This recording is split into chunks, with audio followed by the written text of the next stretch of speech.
That's it.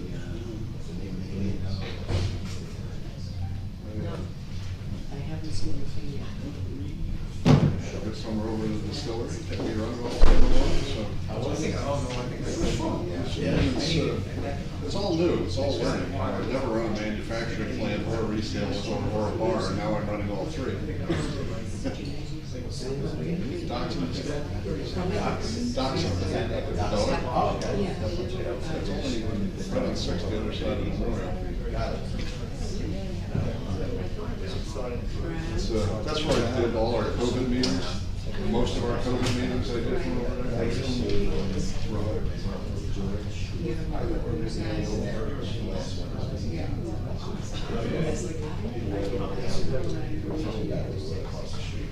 Oh, Bradley Group.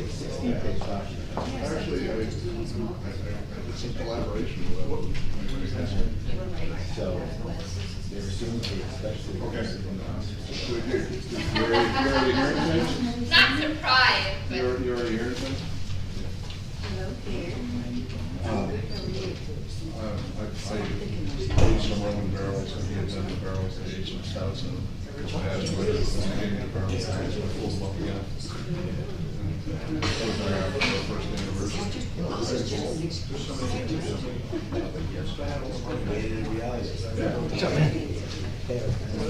I got your stuff up here for you. They laid off twice in my career, both times. This is it for you? Yeah.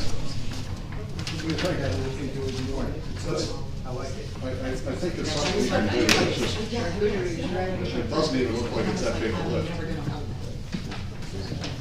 Very easy to be done. You know, it depends on what the business does. If it survives and it thrives, then yeah, I'm working for the manager. If not, we'll figure it out from there.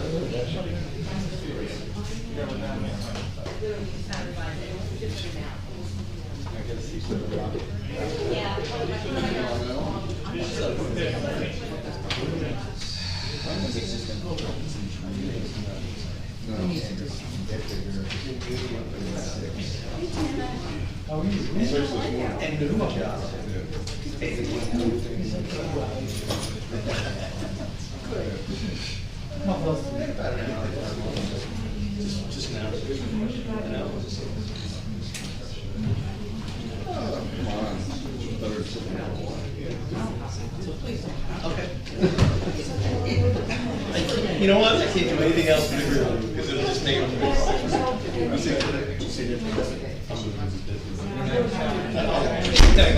You don't have a towel? You did. You don't have a towel. I'm calling it. We do. Just got it. Oh, with different documents. It's very. I guess that's what the holidays do, right? I guess so. Whole situation.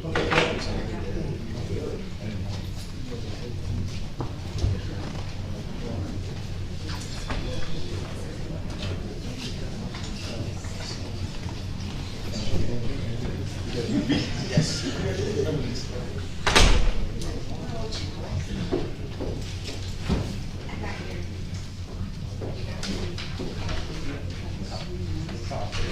I like that. I like that. I guess.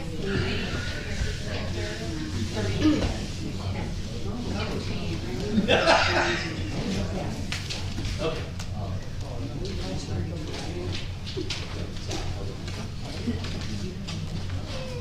I know.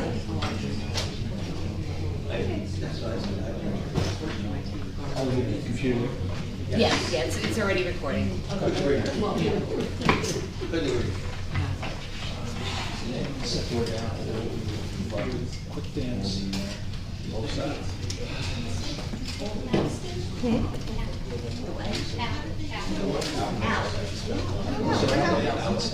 See here?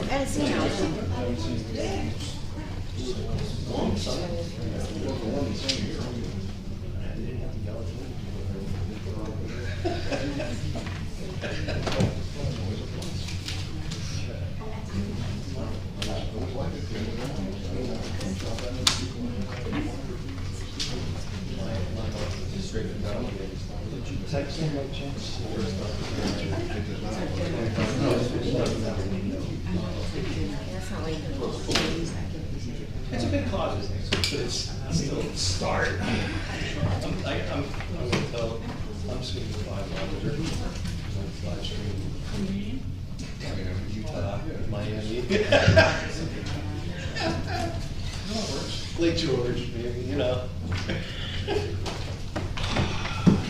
Okay. Response? You sent it. I text.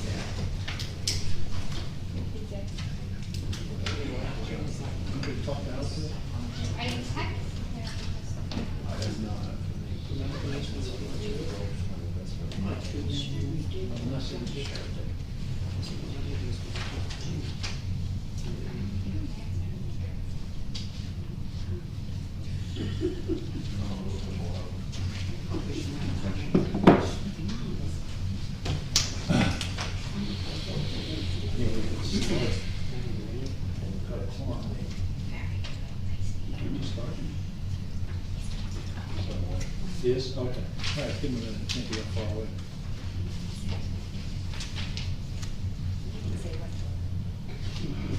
Okay, we'll start in just a minute. We're just, one of the councilmen got a little detained. We'll be here in just a minute or two.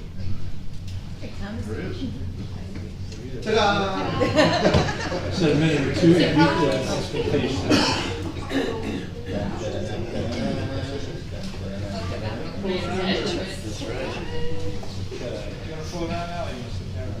Sit here for now. Okay, let's start the meeting with a call to order and a pledge of allegiance. I Pledge allegiance to the flag of the United States of America and to the republic for which it stands, one nation, under God, indivisible, with liberty and justice for all. I wish to announce that the 48-hour notice, as required under the Open Public Meetings Act, was emailed to the Asbury Park Press, the Co-Star, and the New Coaster on December the 10th of 2020. That a copy has been placed on the bulletin board in the borough office, and that a copy has been filed with the borough clerk. Mr. Bunnell? Here. Mr. Gubitosi? Here. Mr. Sexsmith? Here. Mr. Weber? Here. Mayor Fox? here. Okay, thanks everybody for being here tonight. Got a pretty good sized group. This is a workshop to cover two items. We'll spend about a half hour on each, or hopefully a little bit less on each. The first is a new project that we've kind of been talking through in the last few weeks, the North Avenue beautification project, which we'll cover here first. We'll probably cover that for 20 minutes or so, and then allow five minutes or so comments or questions. And the second is standing committees. This is an area where we've been working since probably June. We've kind of taken, so the standing committee process, we'll describe it, but it's basically trying to reorganize ourselves to be more effective going forward with some standing committees that we'll talk about. Just so you know, Mayor, the engineer will be here for 6:30, so I don't know if you want to switch it or that we touch base again if he had to present anything for Newark. You want what? If you wanted to present anything for Newark, he's going to be here at 6:30. I don't think he has anything to present. Okay. So Good. I got something to present. I'm the only presenter here, so Go on. I wouldn't call it a presentation, it's just more of a little bit of a fact sheet. So I can start with a little bit of a description. I think all the councilmen have been brought into this. If not, we'll get a bit to speak. So the picture you're looking at is if you were standing at the east side of the 500, the southeast side of the 500 block of Newark Avenue and looking west. So as you can see, there's, I'll instead of saying pick out the issues here, there's a 5-foot sidewalk. You can see the sidewalk has cement, stone, that's artificial turf, followed by real turf, followed by more artificial stone, followed by real grass. There's about 9 homes on this strip, and about 3 curb cuts. So this is a note that I sent to the 9 homes that are on that strip of Newark Avenue. Is anybody from that strip here? Okay, we've got some, at least 2 homes. And your, what address? 509. 509. 507. 507, okay, we talked the other, yes, we talked, okay. So I'll just give you a quick summary, and then we'll just open it for discussion amongst ourselves. The project's for 500 blocks on inside the street, and sidewalks will be replaced down to 4 feet, reducing the width from 5 to 4. Planting strips would be increased by an additional foot. Trees will be planted in the planting strip. Tree types will be aligned to the size of the strip, plus what the Shade Tree Commission kind of set of recommendations are for strips that wide. Grass will be planted uniformly. Residents will be responsible for the maintenance of the planting strip. The curb in front of 515, which is hard to see on this picture, but the curb actually bumps out about 2/3 of the way down the picture, which has caused us 2 windshields when we snowplow over the last 5 years, because the DPW group forgets that there's a bump in that road, they hit it, and we bumped heads and caused a couple of windshields. The curb, yeah, I say here, the curb in front of 515 would be straightened out, and the 3 driveway aprons on the block would be replaced. So that's the proposal. We're calling it a beautification proposal. It's a pilot. We may or may not proceed with that after, to say there might be 3 or 4. If we get through this conversation, there might be 3 or 4 more streets or neighborhoods like this in town that we entertain this kind of a change. So that's the summary, and I'll shut up now and let others talk.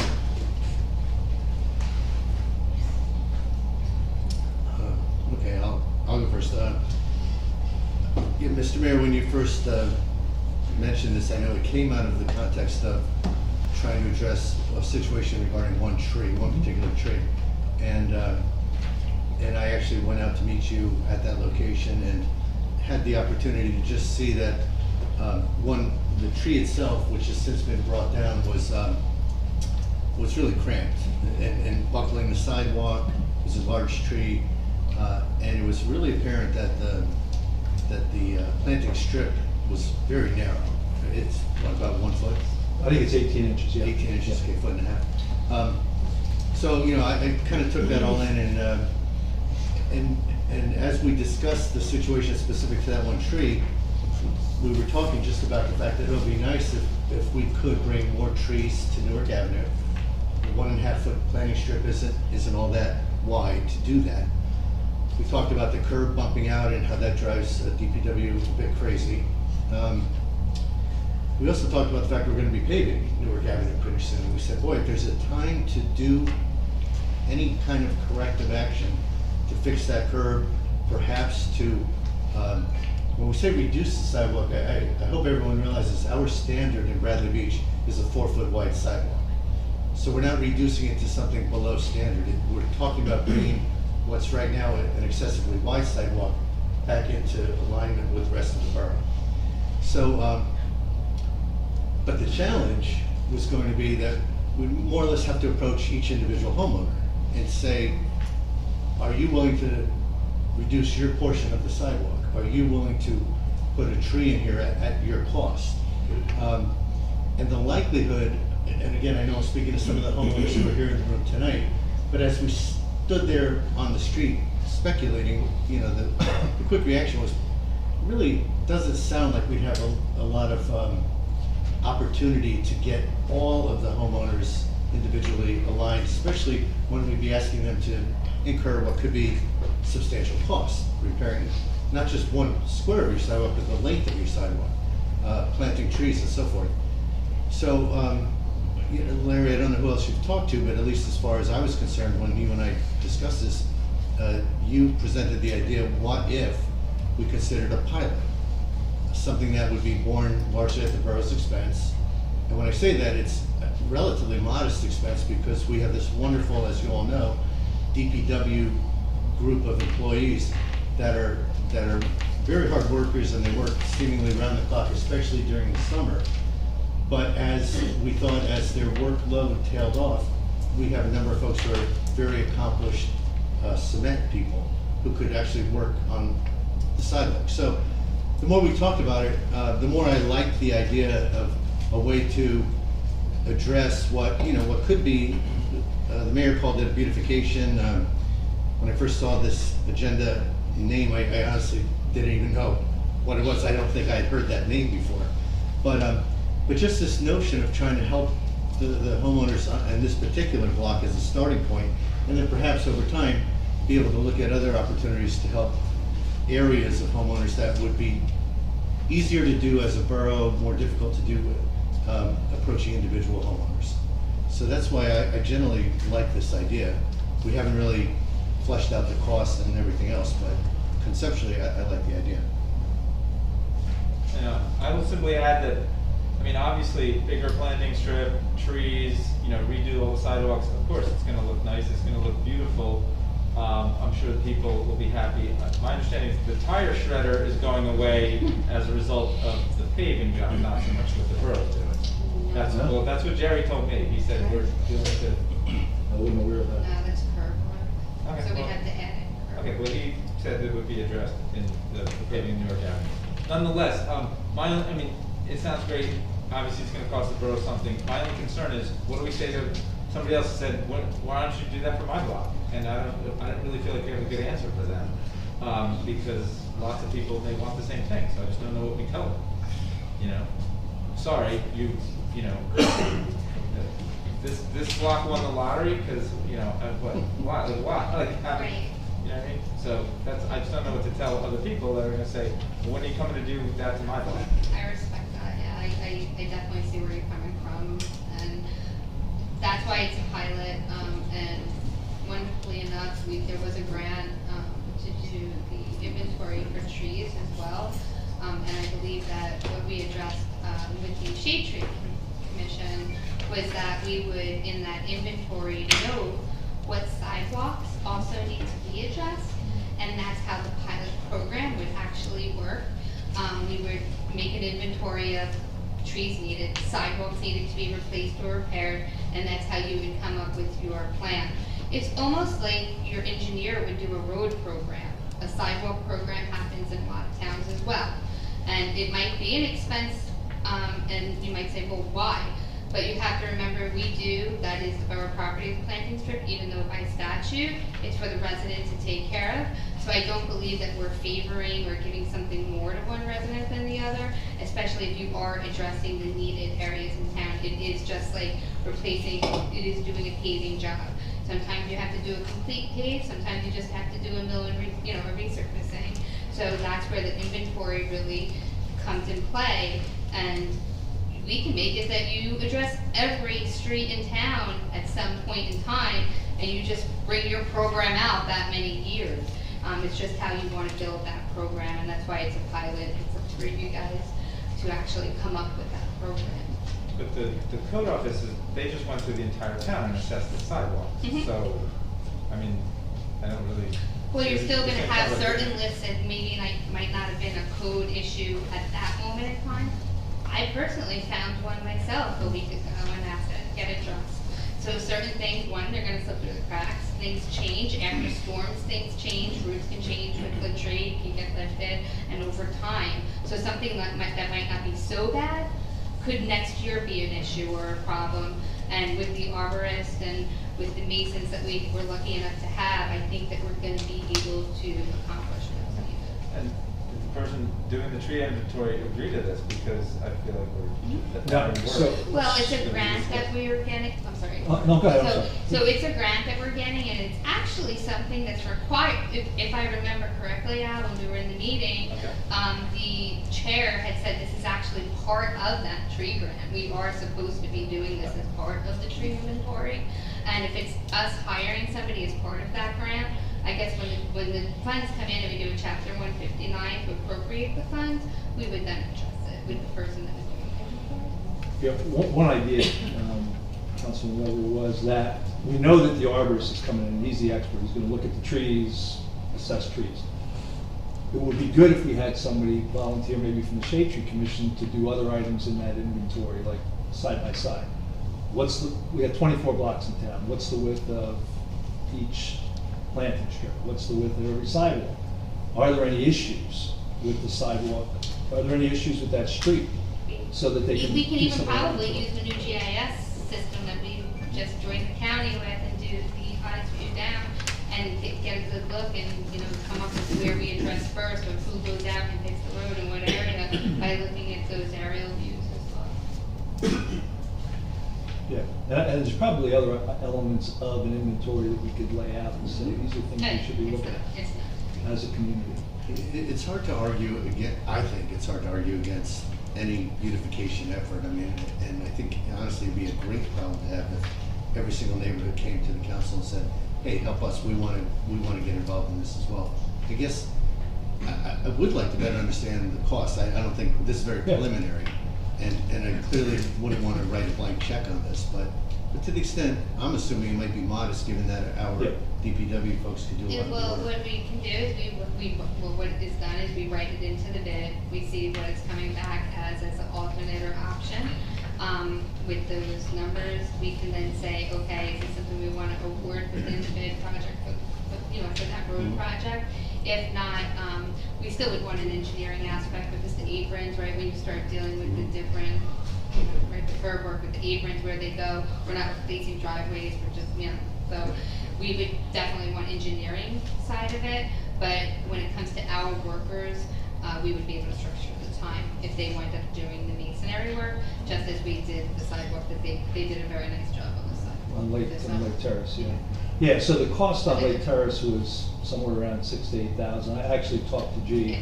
He said high side. Now this is, you gotta be careful of this cost, because when I give you two costs, people are gonna say like, this is crazy. So G's cost, he said it's probably 8, round up to 10 when you take everything into account. That's just variable cost. It's not variable meaning the cost of the concrete, the cement. The fixed cost of his labor is part, it's a cost we incur. So we're choosing to spend that money in that area. If you use the contractor, his ballpark, he said it's probably a $30,000 to $35,000 deal. So that's the comparative. So, the question I have for him is, you clearly have the capability to do it. Do you have the capacity to do it, given the trade-offs? And his feeling was that they did. And then there's the cost of the trees.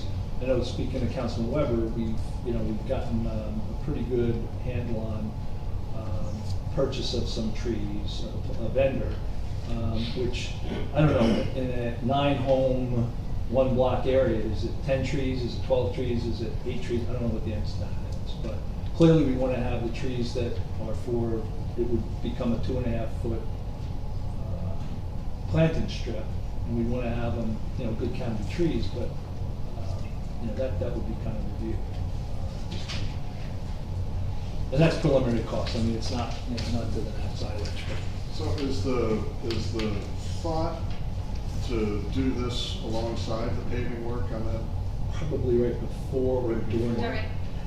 Yeah, like So do it at the same time, or the curb you'd have to do because it's almost the same time. I mean, if not, like exactly the same time, just about the same time. is the curb work the only thing that's the added scope for the contractor doing the paving? Well, Or are we gonna it do could be that? the sidewalk, right, because it's an option in the bid, so they'll Right. give, and then we'll weigh that, right, we'll say, does this make sense?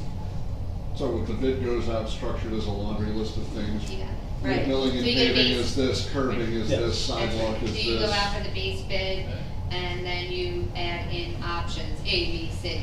So Right. you could only award certain if you award the other, but the base bid is the base bid, and then we get a good number that comes back, and we have an engineer's estimate.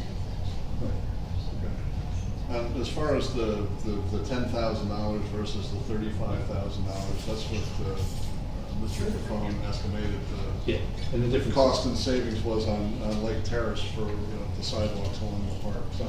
So it's probably pretty accurate. I figured it was about 15,000 square feet of concrete. So it's probably reasonable. Okay. I don't have any other questions. Have you any comments? No, not right now. Okay, we want to open it up to any residents at this point. Sure.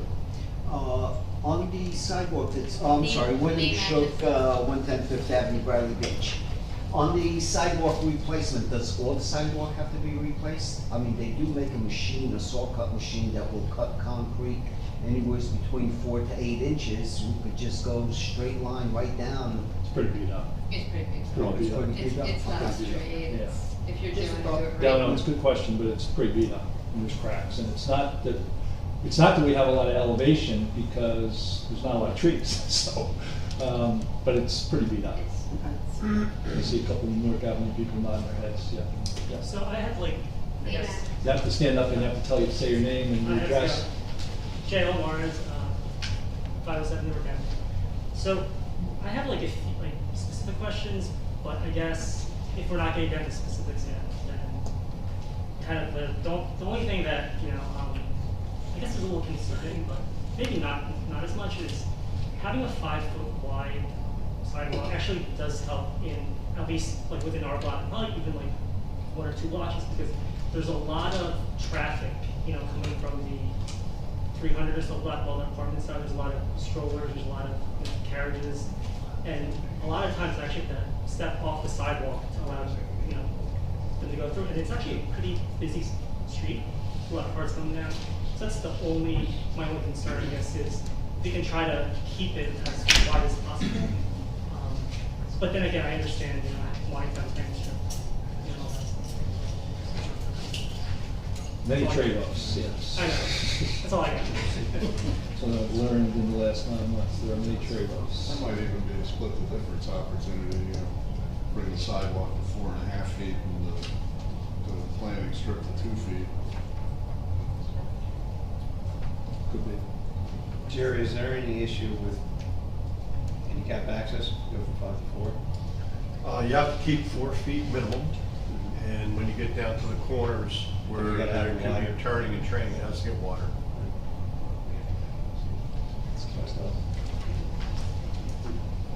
Heidi Majeski, 614 Newark. As a lot of people are aware, we do have a significant parking issue on Newark Avenue with how the cars need to park. So my concern would be the placement of the trees, working with the homeowners so that it doesn't take away any spots.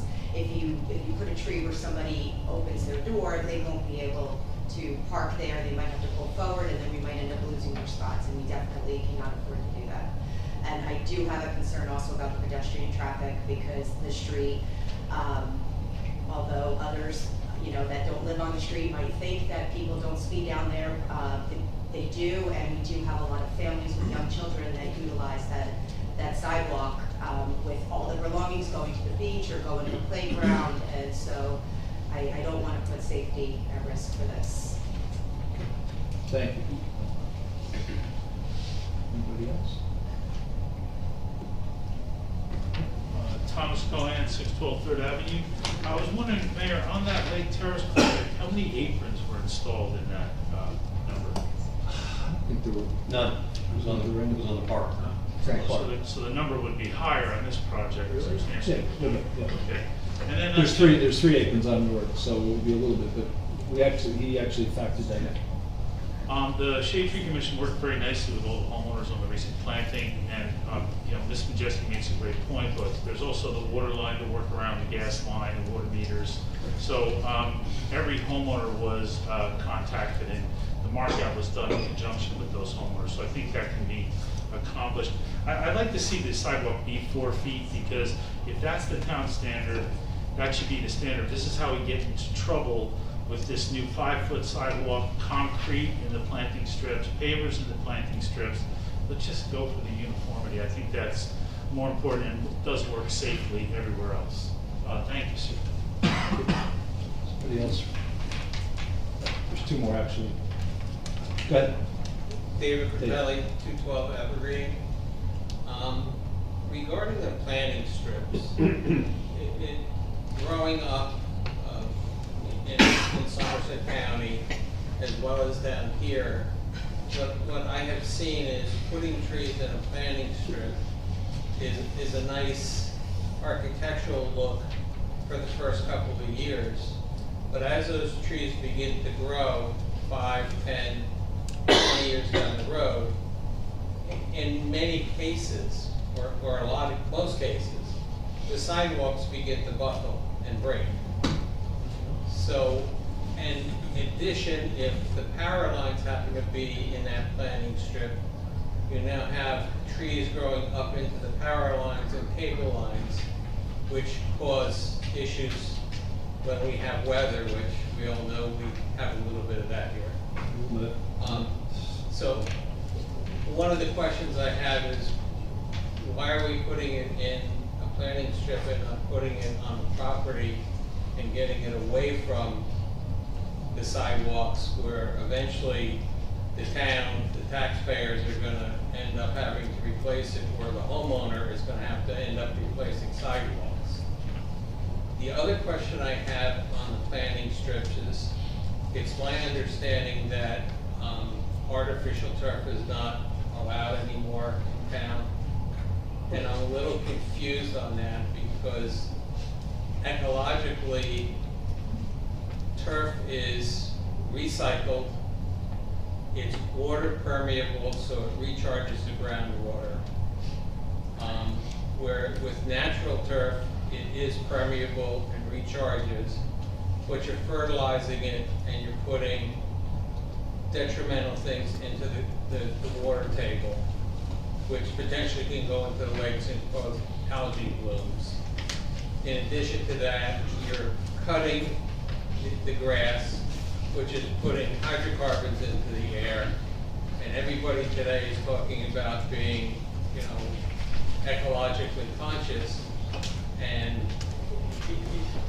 from my point of view, it seems that using something that's recycled, that's recharging the water table, not putting fertilizer into the ground, not wasting water. That's what I forgot about natural grass. You're also watering it and you're wasting water putting it in. And then you gotta mow it. So you're putting hydrocarbons in the air. So I'd like to suggest that maybe it be rethought that turf might be a good option from an environmental standpoint. Yeah, I know that's in the current ordinance, it's been grandfathered, but, you know, you're right, I've heard these points before, so there are good points. Again, back to trade-offs, yeah.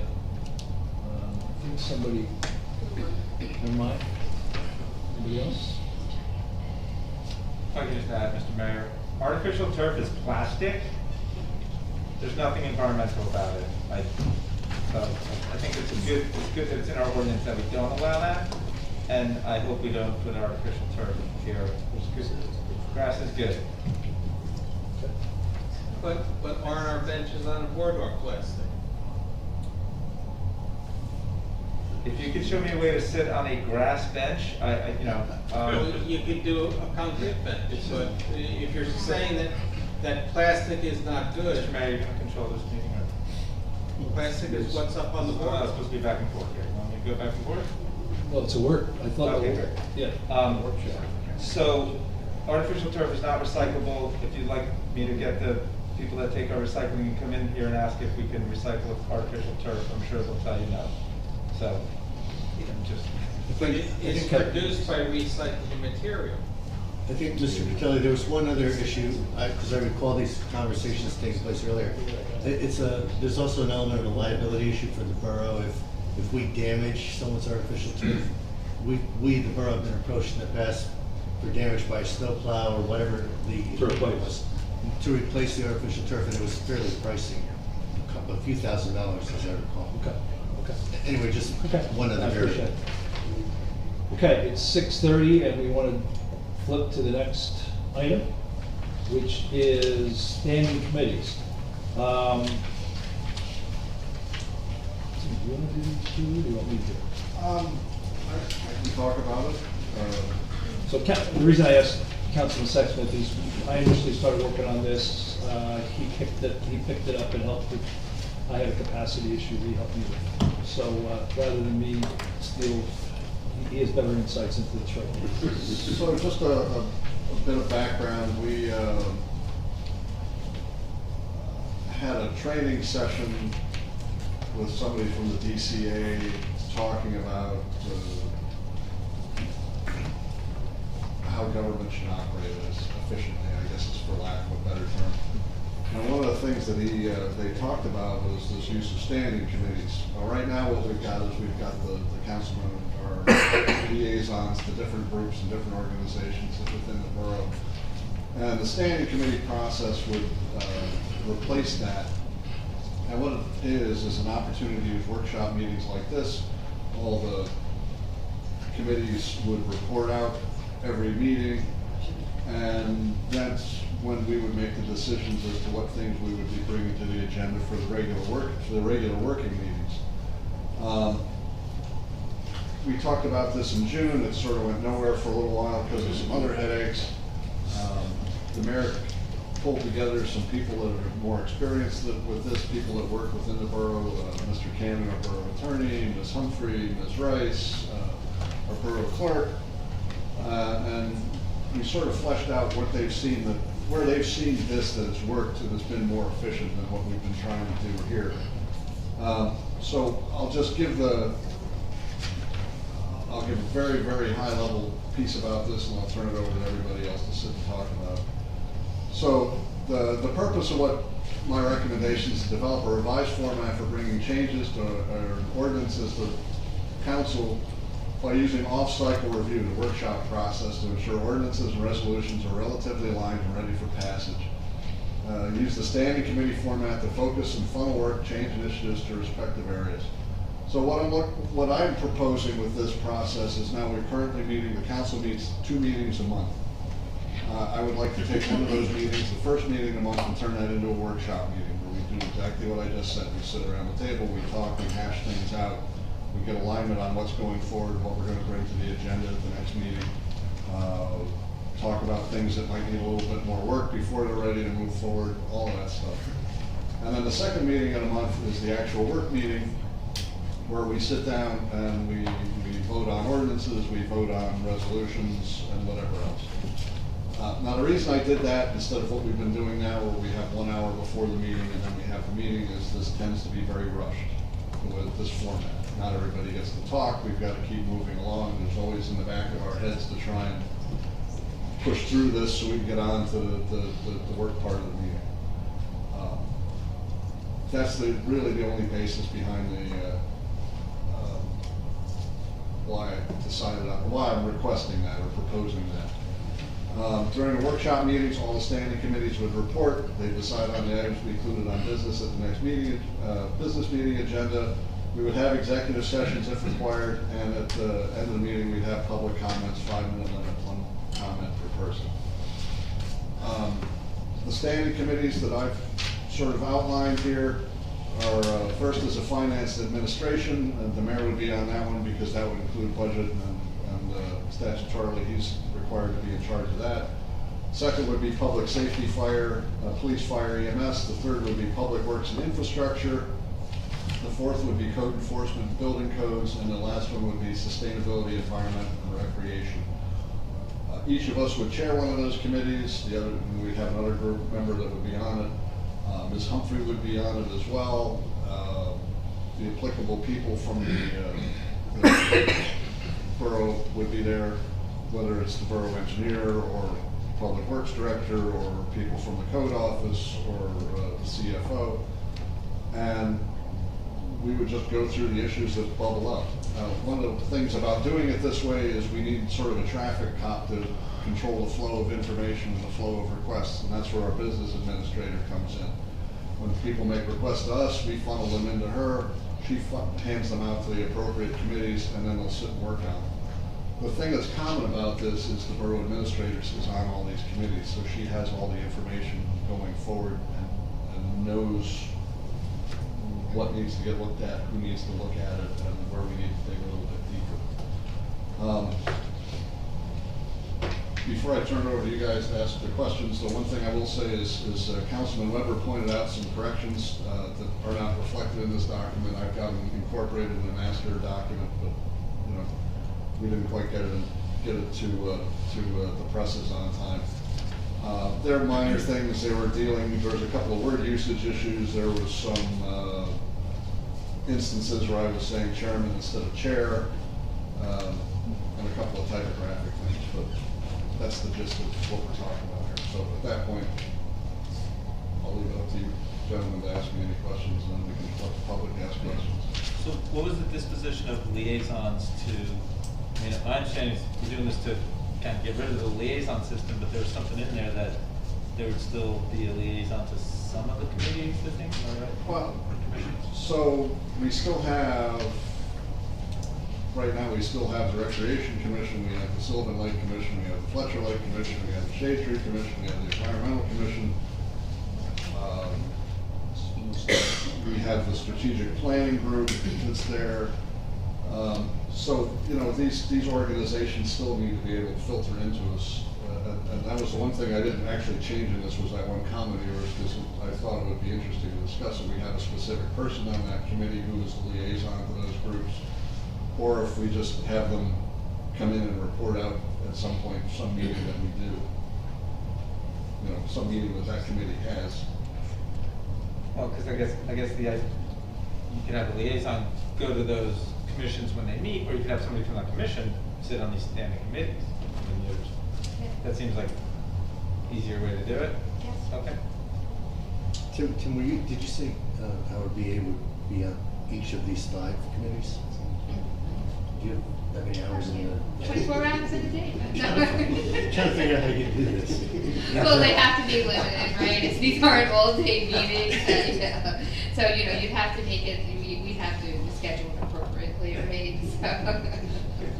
So, yeah. I mean, would I go to a commission meeting? No, I wouldn't go to a commission meeting. It would be the state. Shade Tree was your one. That was it. No. I actually appreciate all of the committees and the commissions, which is another thing that we would address at the same time.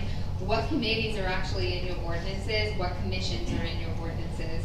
And are we following those ordinances? So that's something to clean up at the same time. So in general, one, I think, Tim, I know you've been instrumental in probably leading this. I'm sure the mayor's contributed. Our BA, I know. Professionals have certainly the driving force behind the So my first comment is kudos to everyone, led by you and the mayor and all of our professionals, because I think this is a great outline, great format. Thank you also for getting it to us a week in advance so we could look through it. One of the things that struck me, not necessarily badly, but it's a fairly significant change in my own mind, and that is moving to one council meeting a month. Speaking very selfishly, I love that you weren't asking us to add in these subcommittees on top of 2 council meetings a month, because, you know, there are only so many hours in the day for people other than Kim. So I guess my question is one of logistics, like how effective can we be as a governing body meeting in terms of the typical work we conduct in a typical council meeting? How effective can we be basically cutting those meetings in half? Well, let me try this, and if I screw it up, you can certainly jump in. A lot of what we do during council meetings that in my mind burns a lot of time is gaining alignment with each other. You know, talking through the issues with whatever ordinance is coming up, the wording in ordinances, the wording in resolutions. And so all we're doing is dividing those 2 things out. We're doing the alignment piece during the workshop meeting, right? Because if we don't have the votes to move things to the agenda, then things don't move to the agenda. So I think we would be more efficient than doing what we do the way we do it now. Certainly.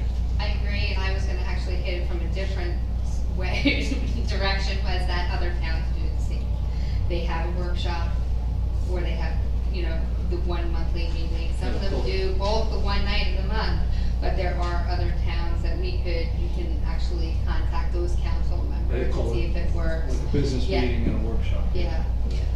And it does work. So sometimes I feel as though even a simple introduction to a sign ordinance, like we just don't have that time all together because of, you know, we can't all meet, right? So I'm sending things out, don't reply all, so then I gotta take everybody's replies, send it to the other person, let's give a summary. I think that we need time to work as a team. I think that the town would benefit more from you just moving on legislation 2 times a month. I think they will benefit more by one each month because you're gaining knowledge for that other meeting during the month, that you can answer the questions, or we're not debating things during the minutes of a public meeting, or even just clarifying things. I think it's a process that will work, and if it doesn't work, you change it. Because I don't think that this setup is probably the most beneficial right now. I love to talk to you guys, so I would love to be able to sit during these meetings and go back and forth, like, because you all have very good insight in different, you really all come from different directions too, I have to say. So it's great to, like, you might see one thing, you might see another thing, you might see another, and then if we have these workshops where we can all sit together and discuss things, I think it just makes a lot of sense. And we don't have that many things going on that you can address it in one meeting. Right now. If you look at the amount of resolutions, even ordinances, like, most of the time it's us explaining to one another what's meant in the ordinance. Where if you do this in a meeting, you can make a knowledgeable decision. I mean, in general, I'm very much in favor of attempting a process like this, and I see why it could be very Just efficient. don't blame me if it doesn't work. It's probably Tim's fault. That's right. Don't blame the I just go along. By the way, you can't take back what you said about liking to work with us. I get that. Could send the bus around again? It strikes me, and again, I didn't come prepared with a list, but it just strikes me that typical council meetings, where we are meeting twice a month typically, there are liquor licenses that need approvals, there are, I don't know, rebates for taxes that need approvals, and some of those I'm sure can wait. Time management. Right, but others, I guess I'm less sure they can wait. I mean, I feel like there are times where we have to address that in the next meeting, which is 2 weeks from now. So will we lose that option? You will not lose that option because you always can call another meeting. Oh, wonderful. Right, so you don't lose that ability. It's just your scheduled meeting, this is your scheduled meetings, and just like we had to have executive session last week, it's the same thing. You would just have to advertise it, have an agenda out, and that's it. But Al's question about the routine things that we do every, Sure. you know, is that gonna jam people up? I mean, we had a borough administrator saying we used to have to have our agenda done by Thursday instead of Friday, and Right. it was like, well, there's so much time between when I'm doing one of these tax lien Sure, deal sure. things. So, right, because why? Because you do break it up into 2 meetings right now, so now we have 2 deadlines, 2 times a month, we have to get it in, because we have to rush and review it. So if we have 1 meeting that month that we're making movements on these items, you know, everything has to be in the Wednesday before. Jerry knows he has to get his bills in, the attorney knows he has to get his bills in, so they can get reviewed to be on the agenda. They wanna get paid, they're gonna turn their things in the right amount of time, and we as employees should be able to process those things in that amount of time. I've been in towns that are larger, and it does work. Is it a change in the beginning? Yeah, it's a change in the beginning, but you also have to remember that we have the ability to pay certain things without a meeting. You have insurance, you do have your utilities that we could pay, medical insurance, so it's not gonna stop us from functioning as a municipality. And it's time management, we need to know, this is when we discuss things, and this is when we move on them. And Tim, I know this is very, very roughed out, but the concept is that alternate meeting where we're not doing the borough typical business, but rather we're meeting to debrief on our committees. That might be another, 2.5 hour meeting where each committee might report out and/or have discussion for 45 minutes. I'm almost thinking that it might only be 2 standing committees 1 month and another 3 another month. It might alternate depending on the standing committee and what's necessary. Probably what has to happen is a report from each committee Yeah. for each month, but being that I'm working with that chair, which is that council person, we're gonna know if there's a presentation that needs to take place, and then we come up with how much time do we need, this is how we're planning it, and this is how we move forward. So that way the other committees know they have this amount of time for their report. And is the goal, again, top of my head, I can only think of one liaison role that didn't seem to be covered here, that would have been the school board. But but are there liaison roles that don't fit under this umbrella? I've got everything on there that, I mean, everything that I could think of from a liaison standpoint, I added in. 'Cause So that the was goal your would be- comment from the last time Right. when we did this.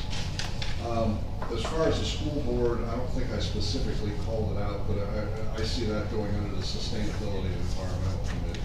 Because it talks about youth and senior activities sponsored or directed by the borough. That's where I think that would go. But, you know, it's all up to change.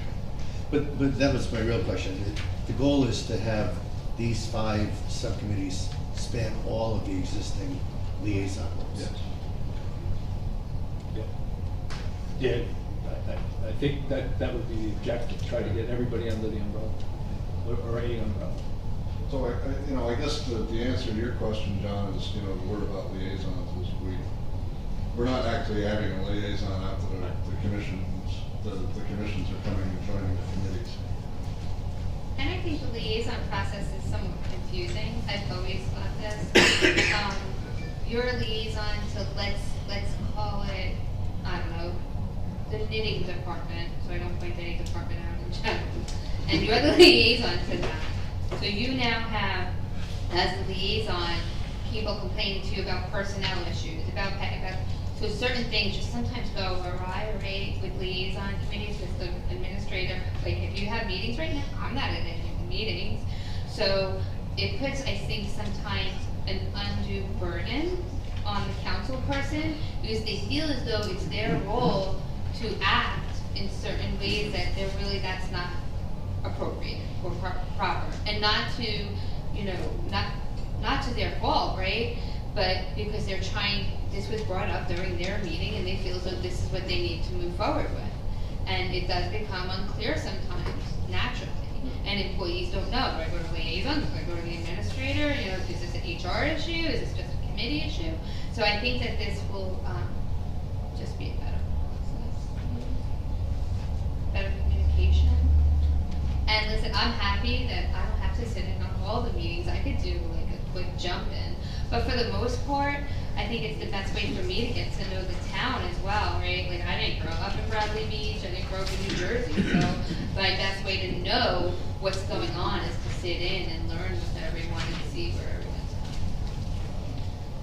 at. I guess the thing, just for the benefit of, council workshop and open discussion, a lot of this makes sense to me. I generally feeling pretty good about, what you outlined and how you're describing efficiencies can be achieved. Sometimes, to me, the devil's in the details, though, and I'm like, Yeah. because, for example, I'm looking at Sustainability and Environmental Committee, which has patriotic celebrations. So whether it be 4th of July, Memorial Day, we've had committees that have organized or helped us organize things like that. We have a Fletcher Lake Commission, that independent body meets once a month. The mayor's been joining them, I've been joining the environmental, we're switching. Yep, Sylvan is a separate group. So I guess my question is, these separate groups, Sylvan Lake, Fletcher Lake, environmental, they're all gonna keep meeting. Yes. But somehow they, and this is where I'm fuzzy, these, say, 5 or 6 different groups, each of whom will have separate meetings each month, need to coalesce into some sort of. I think it's the chair. understand I where think the chair represents that group then, at a standing committee, not the whole committee. That chair would attend each of these I think that's a possibility, yeah. commission as meetings. now, as they do now. Or, like I said, the members of the commission, the chair of the commission meets with the committee when the committee meets. That's right. Right, so if you're on this committee, you're not gonna be going to the Memorial Day committee meeting, the Fletcher Lake Commission meeting, the Sylvan Lake Commission meeting, the Environmental Commission meeting. They're gonna be coming here to meet with us. So Memorial Day, patriotic celebrations, those don't roll around all the time. So, you deal with those through the spring. We've got good infrastructure in place for getting those things lined up between, some of the admin staff up in the front office. That's, I think, the change, rather than our going to their meeting, they're coming to our meeting. Okay. Again, I'm just trying to understand. That's the vision. Yeah. Well, I know in the current structure, in the role I'll just speak for myself, as a liaison to any commission. The commission might say, maybe not about me personally, but about liaisons in general, that there's benefit to having the liaison participate in their meeting. Because, they ask questions. And what can we do? How do we bring that to the mayor, to the CFO, or to the council, or whatever? And if it's the commission leads reporting into our subcommittees, I like that, it is efficient, but is that taking me out of the meetings that I sat in for? I would think not. You would not? No, because I would need you to know the place. And we, on this committee, we need to know what they wanted. You represent those commissions, that's where commissions are a little bit Right. different than committees. So this right? notion of a liaison role would still exist You can call it as. whatever you want to call it, a liaison, a chair for the committee, whatever you might want to call it. You would go to Sylvan Lake meeting, get all their information. If it's something that you need to bring them back to us, or just the information back to us on the sustainability committee, you can do that. Now, if you have Sylvan Lake, Fletcher Lake, I see what you're saying, where you're a liaison, the mayor's a liaison, so then we have to come up with who comes to this sustainability and environmental committee meeting. Does a report just get given to me and I give it to the meeting? If you're on that committee, or if the mayor's on that committee, the other person doesn't have to, but they can because it's not a quorum as well.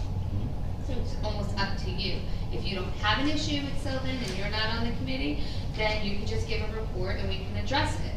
Or if Fletcher, if the mayor's like, hey, I went to the Fletcher Lake Commission meeting and that light is still out that you said you were gonna take care of, Kim, address it. So then at this meeting, I would say, okay, the information for Fletcher Lake is the fact that I didn't fix the light, and I have to do that.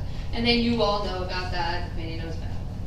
But we're building it, so you guys get to rate it the way you want it. Yeah, well, no, and I'm throwing these questions out to make sure that we're gonna collectively be able to continue to serve these different commissions and help them, and not just say, Well, okay. you and come remember, to that's us. by ordinances.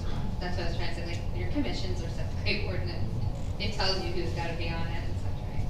So it tells you how they're run, it should, right? So say there's a representative, one council person, the administrator, whatever it might be, that's how it's set up. So we have to follow that, unless we're gonna change the ordinance. You're assuming these ordinances are that thorough. Yes, never. Okay. We probably need to go to public comments, because we've only got about 7 minutes. Yep. Nancy Meadow, Ocean Park Condos. I understand that one of the goals of this process would be for you guys to work more efficiently. Some of you spend inordinate hours volunteering your time, and for that I am grateful. I am violently or vehemently against this. I don't know the difference between a committee, a board, or commission, and I don't want to waste my time here tonight figuring that out. What I do know is that by going to one meeting a month, we can't get through the business at 2 meetings a month. In addition, you are cutting the public out, and someone is frequently quoted in the papers and in here as we have a plethora of volunteers, and yet in this room at these meetings, we are being cut out little by little, and this will cut us out more. In not picking on the current VA, who has clearly admitted she is new to this town and doesn't live here, I would also like to point out that that was not a voted position. So for her to have that much control and that much input really irks me. In addition, we used to have the liaisons on the website. I'll save that for later. But I do know that the school and the library take up a huge chunk of my tax bill. And yet I sit here week and week and hear about other departments, and unless the library is having a sale or a fundraiser, I hear nothing about either of those. So I don't even know how that's gonna feed into this process. I just really believe also the front office, the BA's time can be worked better for other things and serve the community better. And I hope this isn't one of those things that you all rush into because somebody wants to vote on it. Thank you for your time. Thank you. Yeah. I'm Gavin. I live on 414 4th Avenue, and I was a previous Bradley Beach resident on Brindley Avenue. Having lived outside of the borough for a period of time now and worked in other areas of the state, I can tell you this particular idea has great merit. And it gives you a chance, I've seen in other towns where it fleshes out during your workshop meeting and lets you make more informed decisions during your actual borough meeting. I understand what the councilman's saying, that it seems like it becomes another meeting, and it may even be on occasion a need for a third meeting during a month to accomplish the borough's business. But having been involved with this in the past, I think it makes good process more available to the borough. And I think you all be well maintained to take this under consideration. Thank you. Anyone else? Going back. Somebody with that? Oh, I'm sorry. Yeah. Hi. Harold Kotler, 306 Monmouth Avenue.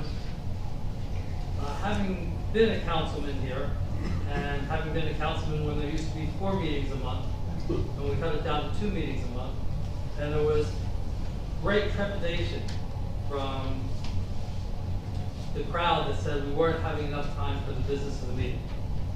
And there's a lot of business that goes on in between meetings that needs to be handled in a timely fashion on a 2-week basis, and sometimes that's not enough. And to say we can just advertise for another meeting and then add an additional cost is not necessarily the best argument. Many years ago, we used to have a 3rd meeting a month that was just called the workshop meeting. And then it was said that people couldn't get here to be the workshop and the borough meeting, so we tried to sandwich the workshops before the borough meeting. It might be an advantageous idea to go back to 3 standard meetings a month, 2 for the business, and the business meetings would then get done a whole lot faster, causing a lot less time constraints on the current councilman, and the borough meeting where everything could be fleshed out and have enough time for everybody to express their opinion. This way, these meetings would be on the calendar, people would be able to arrange their calendars to accommodate, and not have to always rearrange in case there's an additional 3rd meeting. The time constraints would not be any further than they are right now, because the borough meeting would still take its borough time. And the workshop meeting would then be coalesced into one meeting on the 1st or 3rd Tuesday or any other day that the council chooses to have a workshop meeting. I think that would accommodate everybody's opinion and accommodate all needs, both of the business of the town and the business of the townsfolk. Thank you. Thank you. Okay. I don't see any more hands. So we will adjourn the workshop and we'll start the actual council meeting in, say, less than 5 minutes. Try to be ready to go. That's okay.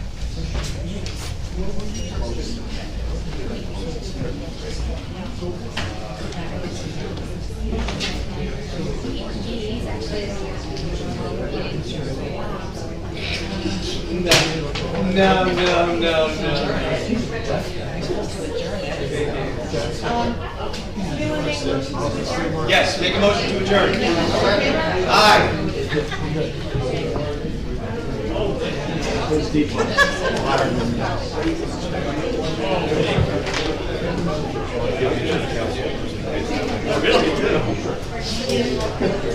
Yeah, but you know what's not fair? I can't get it from you. Do you have another one of those, things they don't have yet for you? What I just did a copy. So, do you want? Really? Oh, the sample work?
Down the road. You don't have time to go in and tape. Yeah. Oh, yeah, oh my God. I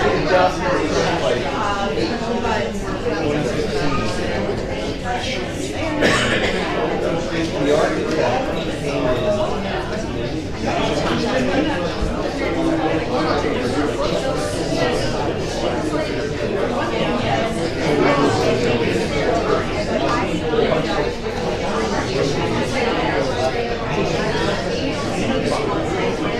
And it just this building was somebody $1 million old. The floor, pretty much actually open the floor was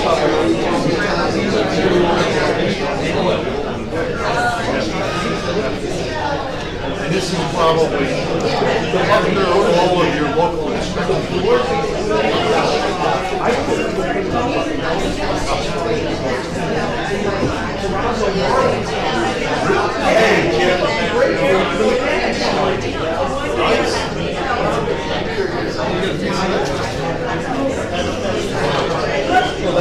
that's your proof by in my past life, I was a worker with guys.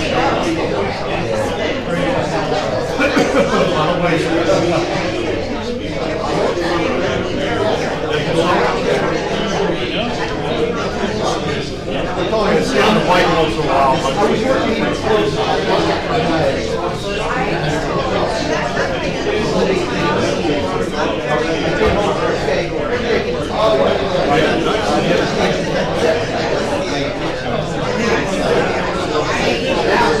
I'm a little upset because my commute.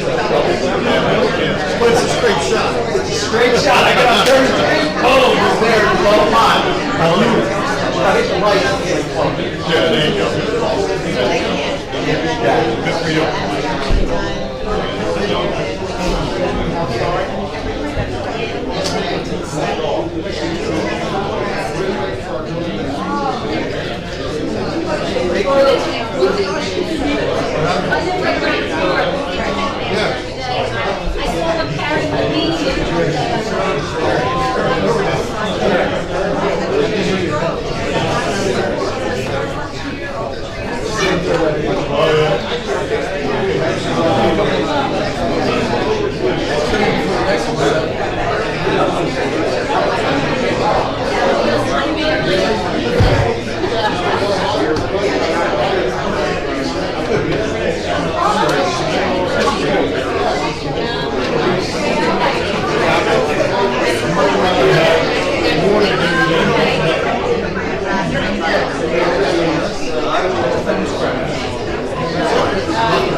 Call order.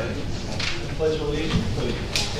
Pledge allegiance to the flag of the United States of America and to the republic for which it stands, one nation, under God, indivisible, with liberty and justice for all. I wish to announce that the 48-hour notice is required under the Open Public Meetings Act was emailed to the Asbury Park Press, the Co-Star, and the new Co-Star on December the 10th of 2020. That a copy has been placed on the bulletin board in the borough office, and that a copy has been filed with the borough clerk. Mr. Bennell? Here. Mr. Gutozzi? Here. Mr. Sexsmith? Here. Mr. Weber? Here. Mayor Fox? Here. Good evening, everybody.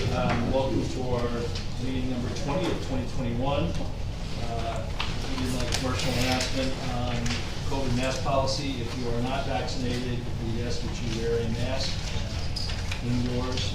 We ask for your conformance to this requirement. We have two ordinances for introduction and two for adoption tonight, which will occur a little later in the agenda. The first thing on the agenda is an executive session to discuss an attorney-client privilege matter. This should take probably about a half hour. At that point, at this point, we're going to just adjourn, go next door, get that done, and come back. Okay, you want to make a motion? Yeah, make a motion to. Second.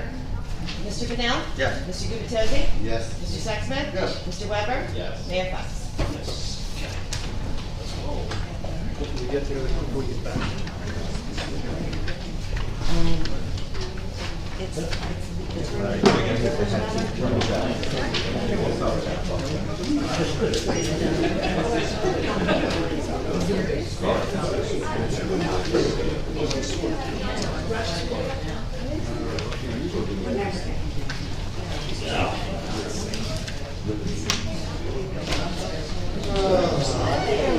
What do you say, we're going to be on?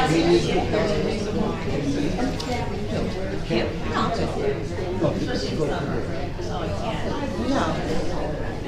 Is Kim going over there? Kim's over there already, right? Is she in my office?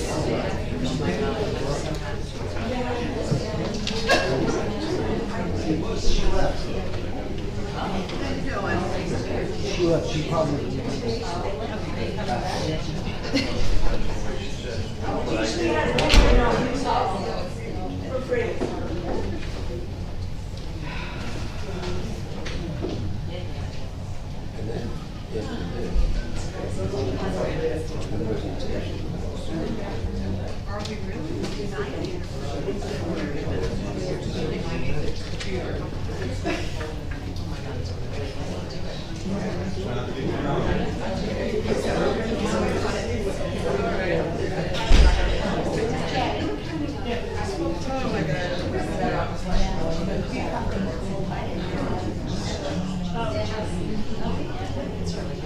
I'll give it 10.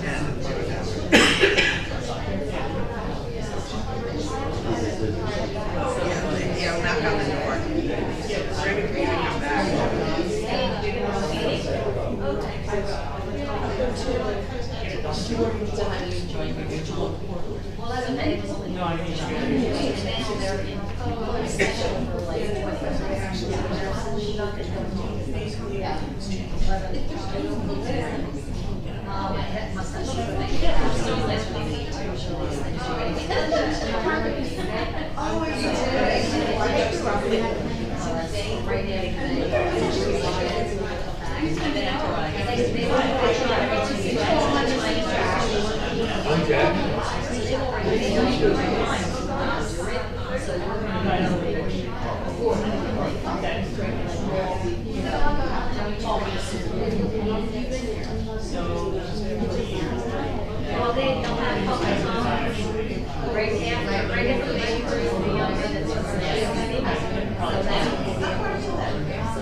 Around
At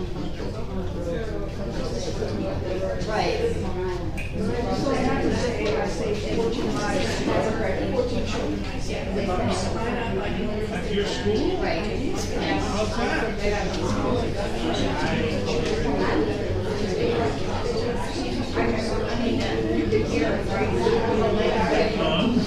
Which makes sense, I mean, especially if you're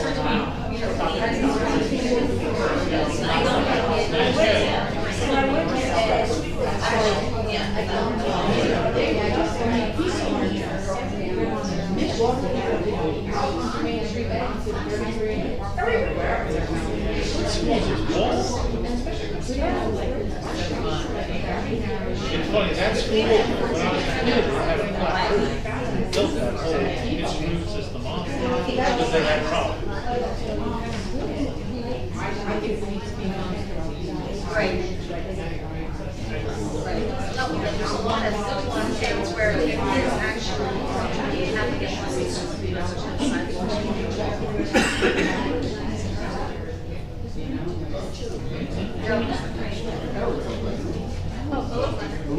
I have one in the building, I have to have 5 years. Right, yeah. Let's try to figure out the best spot I can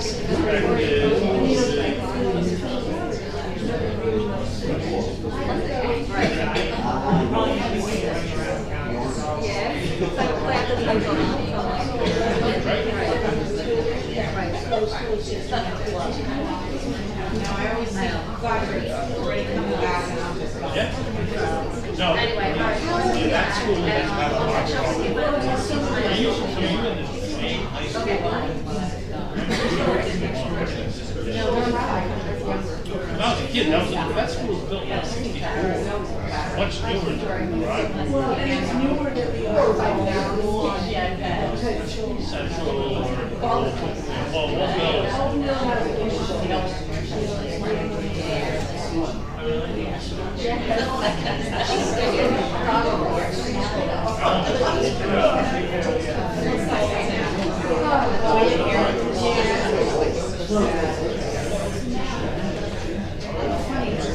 I had that guy who closed it for years. Whatever happened, he went to jail.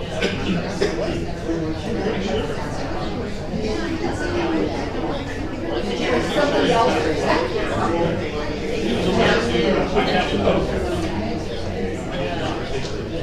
Tell me stuff.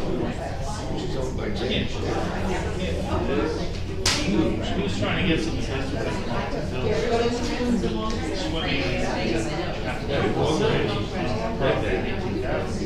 and he's like, oh, we'll give you a 99-year lease.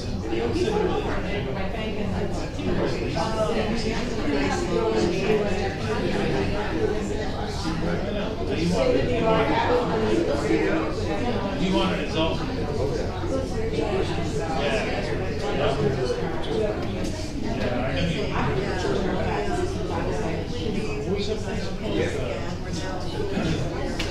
That was the cold spring week.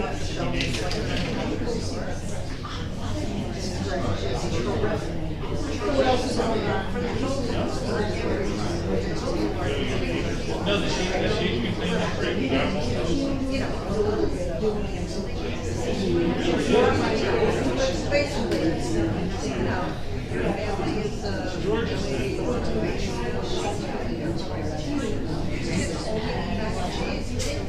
yeah.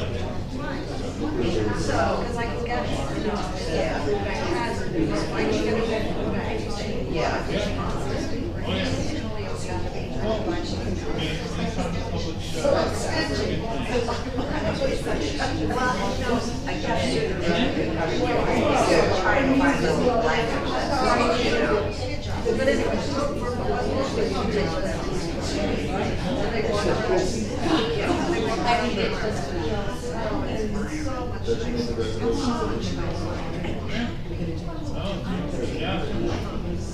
Well, I now have.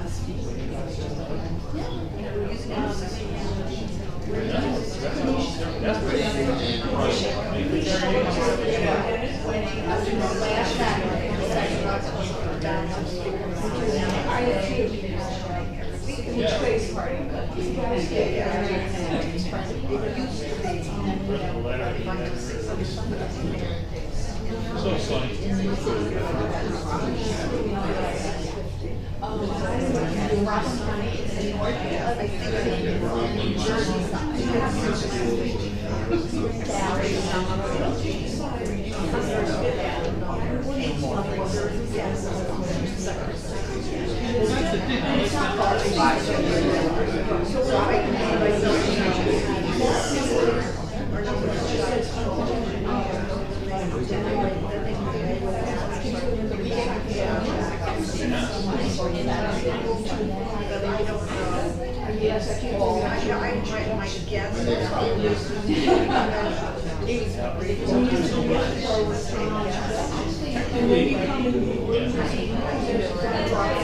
Thanks for putting the picture in for the Evergreen Avenue block party. Thank you so much, yeah, it was really fun.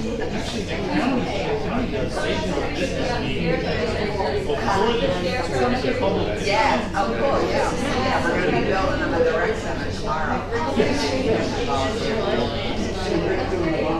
That's great, thank you so much. I have a couple other stories I think. You know, there's some stories. Yeah, it's a great story. Thank you. It's a great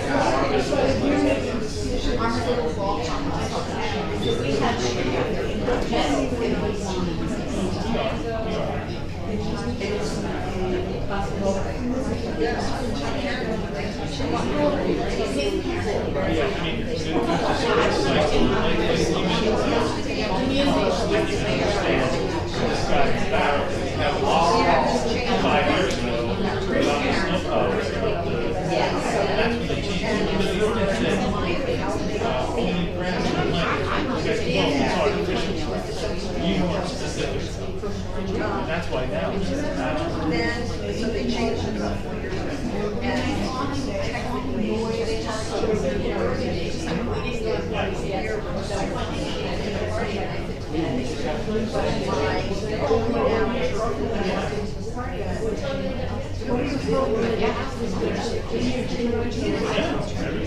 be really specific.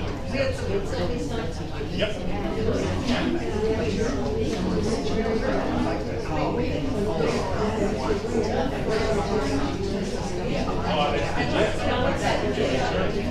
yeah. So I'm sure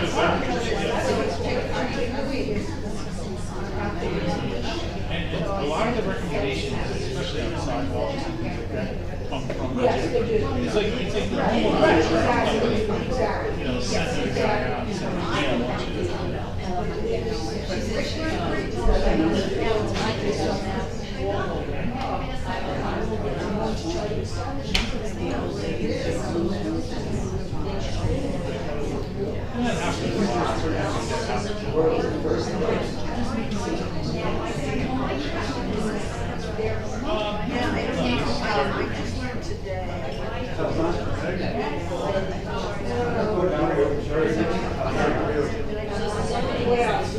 Well, we got nothing. We just want to get this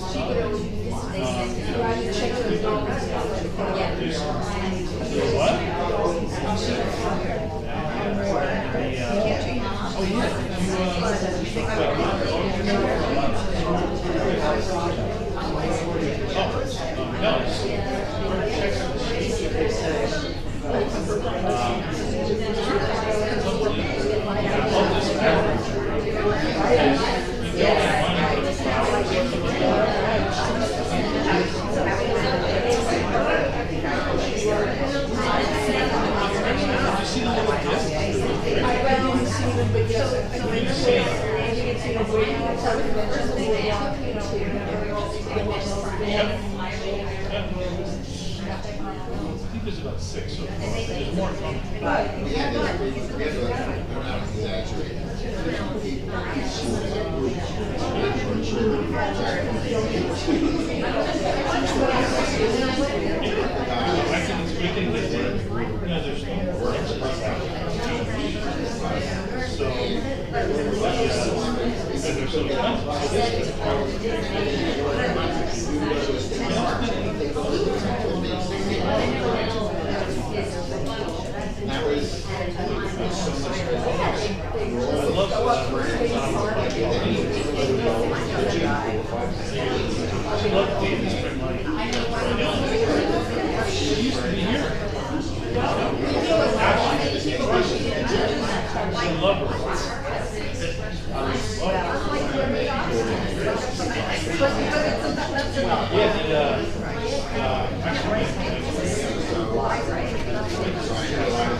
Well, if you go there, you either have to go on like Wednesday or Thursday.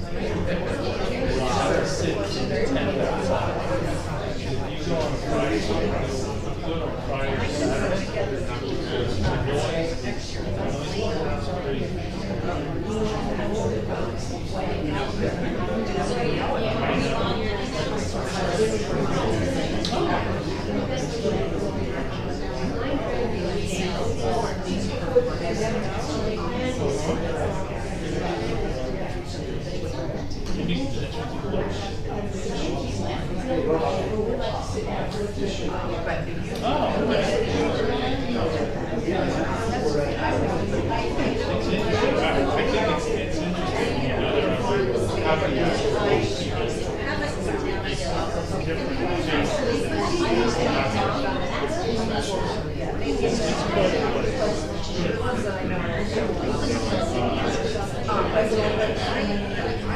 I go once in a while. It's not, I mean, maybe once a year.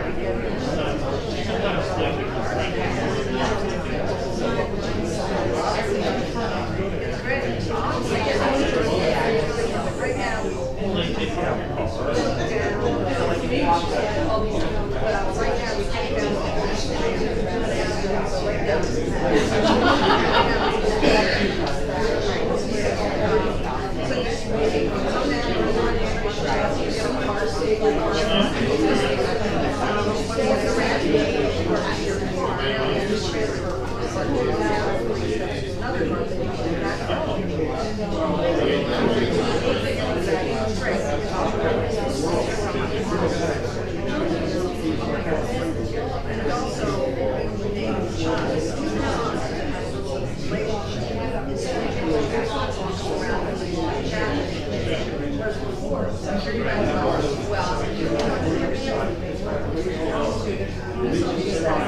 Wow. just grab my one and stay with socks. I spent twice as much as over there.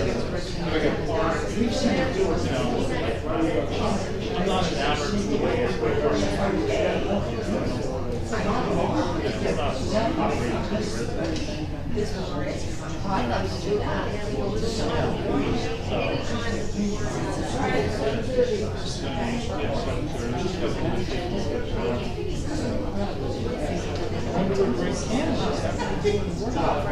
Listen, how did you get my email? Oh, you do? Yeah,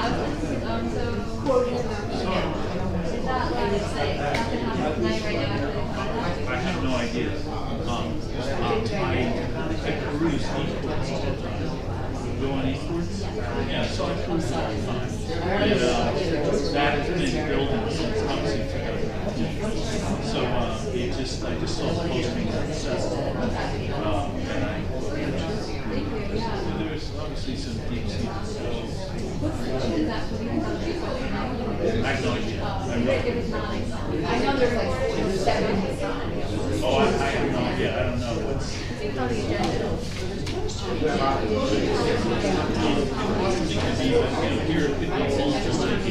Well, they're all those. This one. See, this is interesting. The agenda has changed. See, so how did this get on this? Oh, wow. See? Yes. See, this is not the problem. The agenda should have opened at 6:30 on Friday. There should be no changes. So what do we get? So that's a. That's the old one. I printed this out at 5. So this was not on yours. So are there any other changes?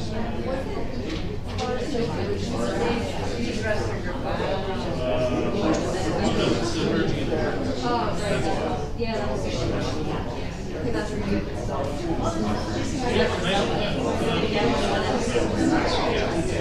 I was a councilman in Massachusetts in 1997. We did it then. And it worked out. Pretty much for the same reason. Yeah, well, it's going to be, you're getting such a answer. And it's basically the same.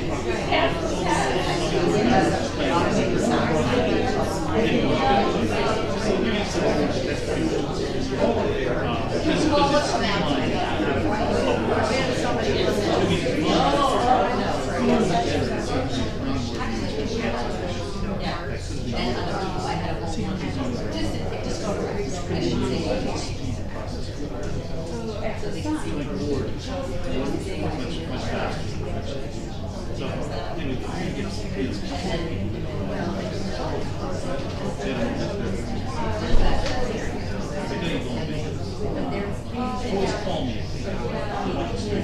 Yeah,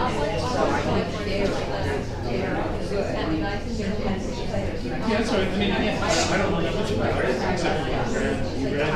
But obviously there's some issues administratively, and,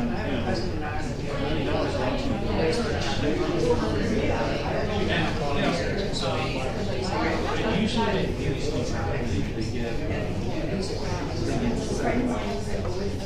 so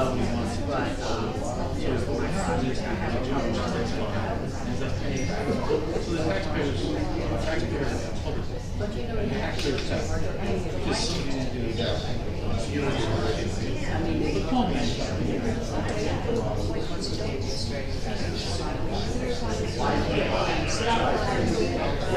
Mr. Creed is here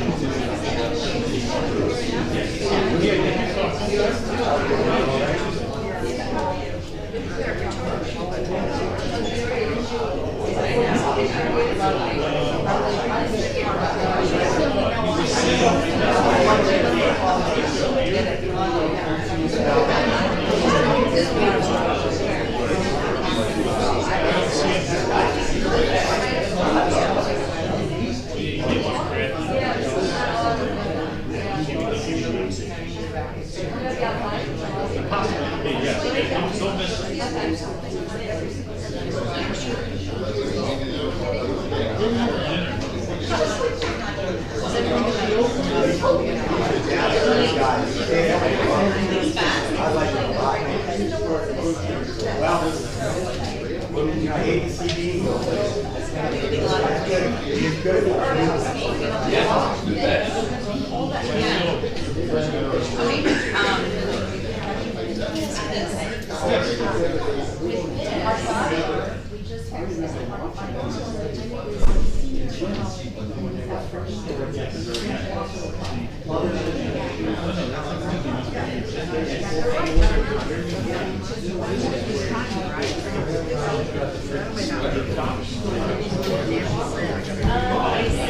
the back?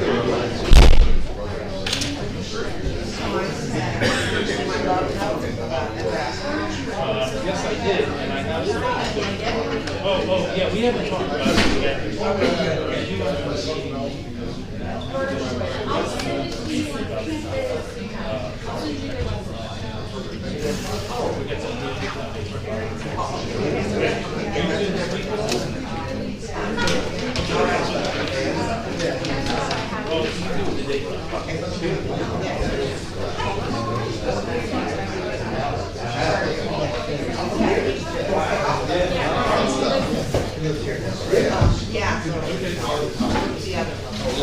I will, yeah. We're back!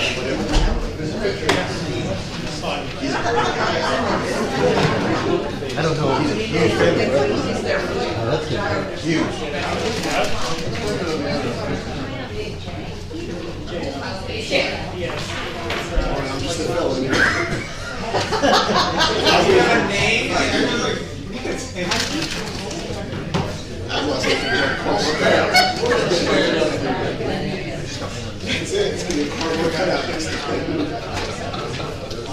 Andrew's like, I'm never gonna do this again. Letter.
Okay. Thanks, everybody. Thanks for your patience. We were able to almost do it in 30 minutes. So, as I said, there's two ordinances tonight for introduction to for hearing and adoption. There is one presentation tonight. There are no bids or petitions, but our borough engineer, Mr. Jerry Frieda, will present our Phase 2 sewer project. So, take it away, Jerry. Sure. I hope everybody can hear me. I think I've spoken on this topic before, so it's not new. The program started in 2015. The borough went out for an environmental infrastructure trust grant to do what we called Phase 1. And that was basically Evergreen Avenue to Sylvan Lake. With great success. It did a great job taking infiltration out of the system. Very happy and pleased with everything. The job was delayed because we had to wait for the water company to clear through. So we lost a little time, but by 2018, we were gearing up for now Phase 2, which is here with us now. So that will be a bigger phase, a bigger chunk of the system.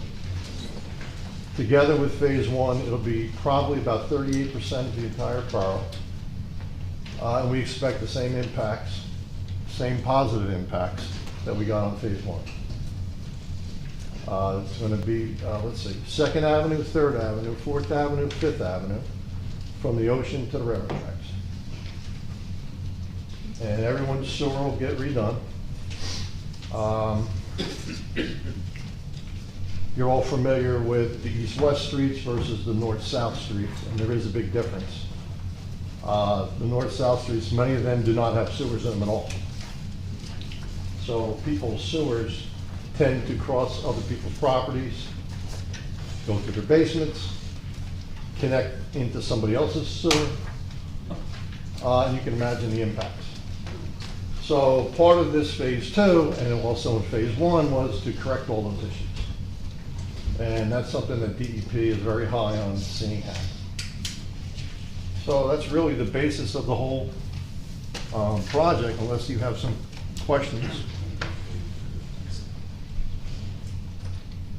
Can you remind me, does this include replacing like the lateral that connects somebody's, house to the? What it does, yes, we'll be replacing the lateral from the main to a clean out behind the curb. We can't expend public funds on private property, so we have to stop there. Now, the ordinance says that the homeowner, if property owner, is responsible from the main all the way to the house. So there is a benefit to the property owners because we'll be replacing maybe about a third of your sewer at no cost to you. Will there be an opportunity for residents to contact the contractor and have them continue onto the property? Yes, it's always a possibility. Will facilitate something like that? We would try. It really didn't happen much in phase 1, but it's definitely an option. Yes, and I would encourage it because They're right there. yeah, and you also have infiltration coming into your sewer lateral as well as into the main, so that would be good.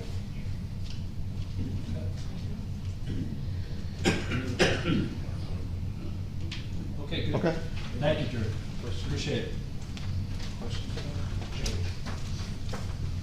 Okay, Questions from the public?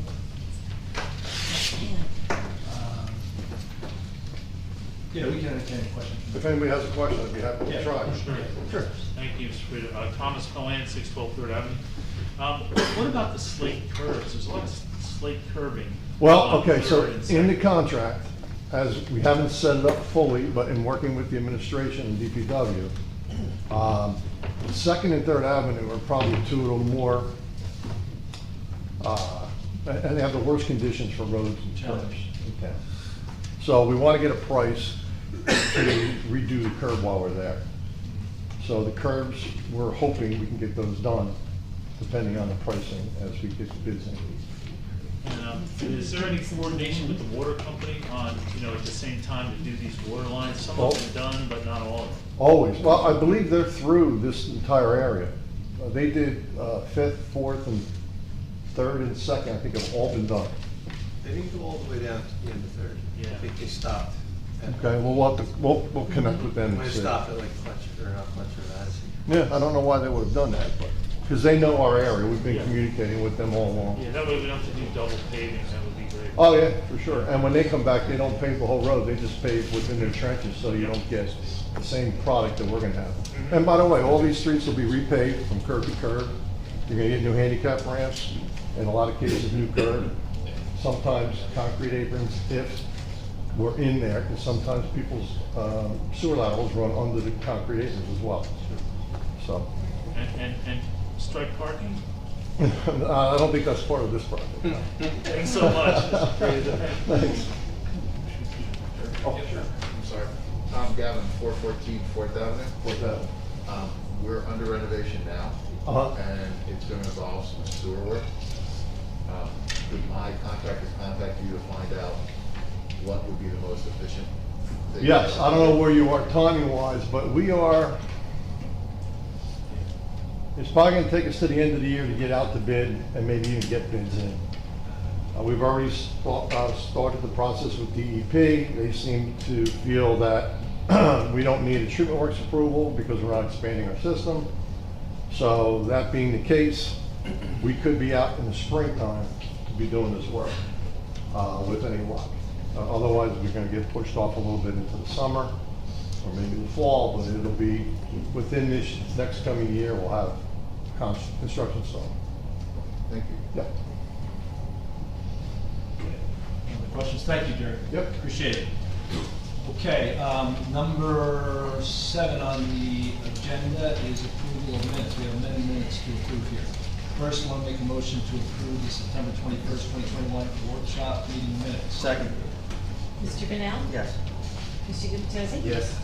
Mr. Sexsmith? Yes. Mr. Weber? Yes. Mayor Fox? Yes.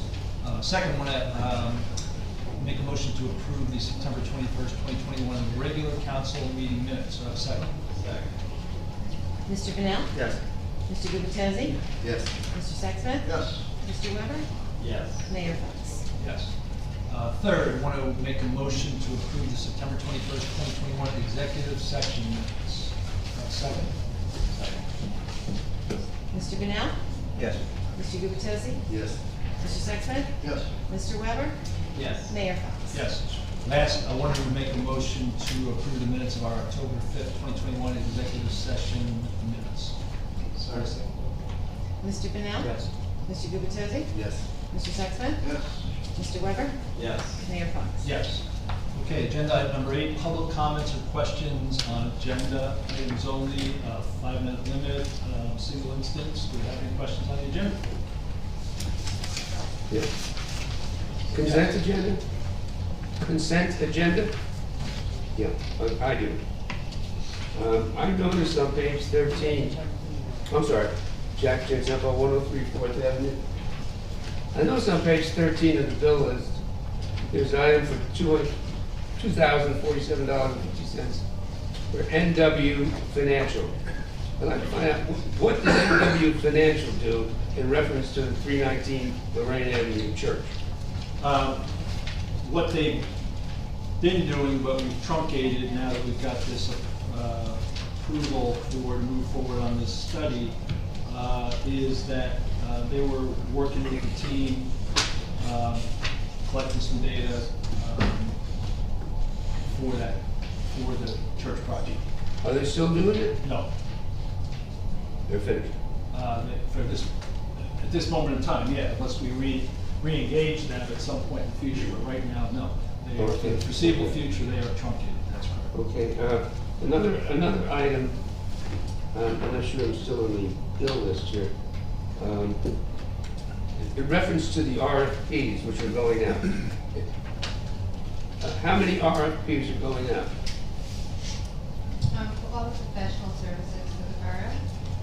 I'm sorry? Oh, did you want me to answer that? Sure, I'm yeah, sorry, please, it's for all the professional services, yearly appointments for the borough.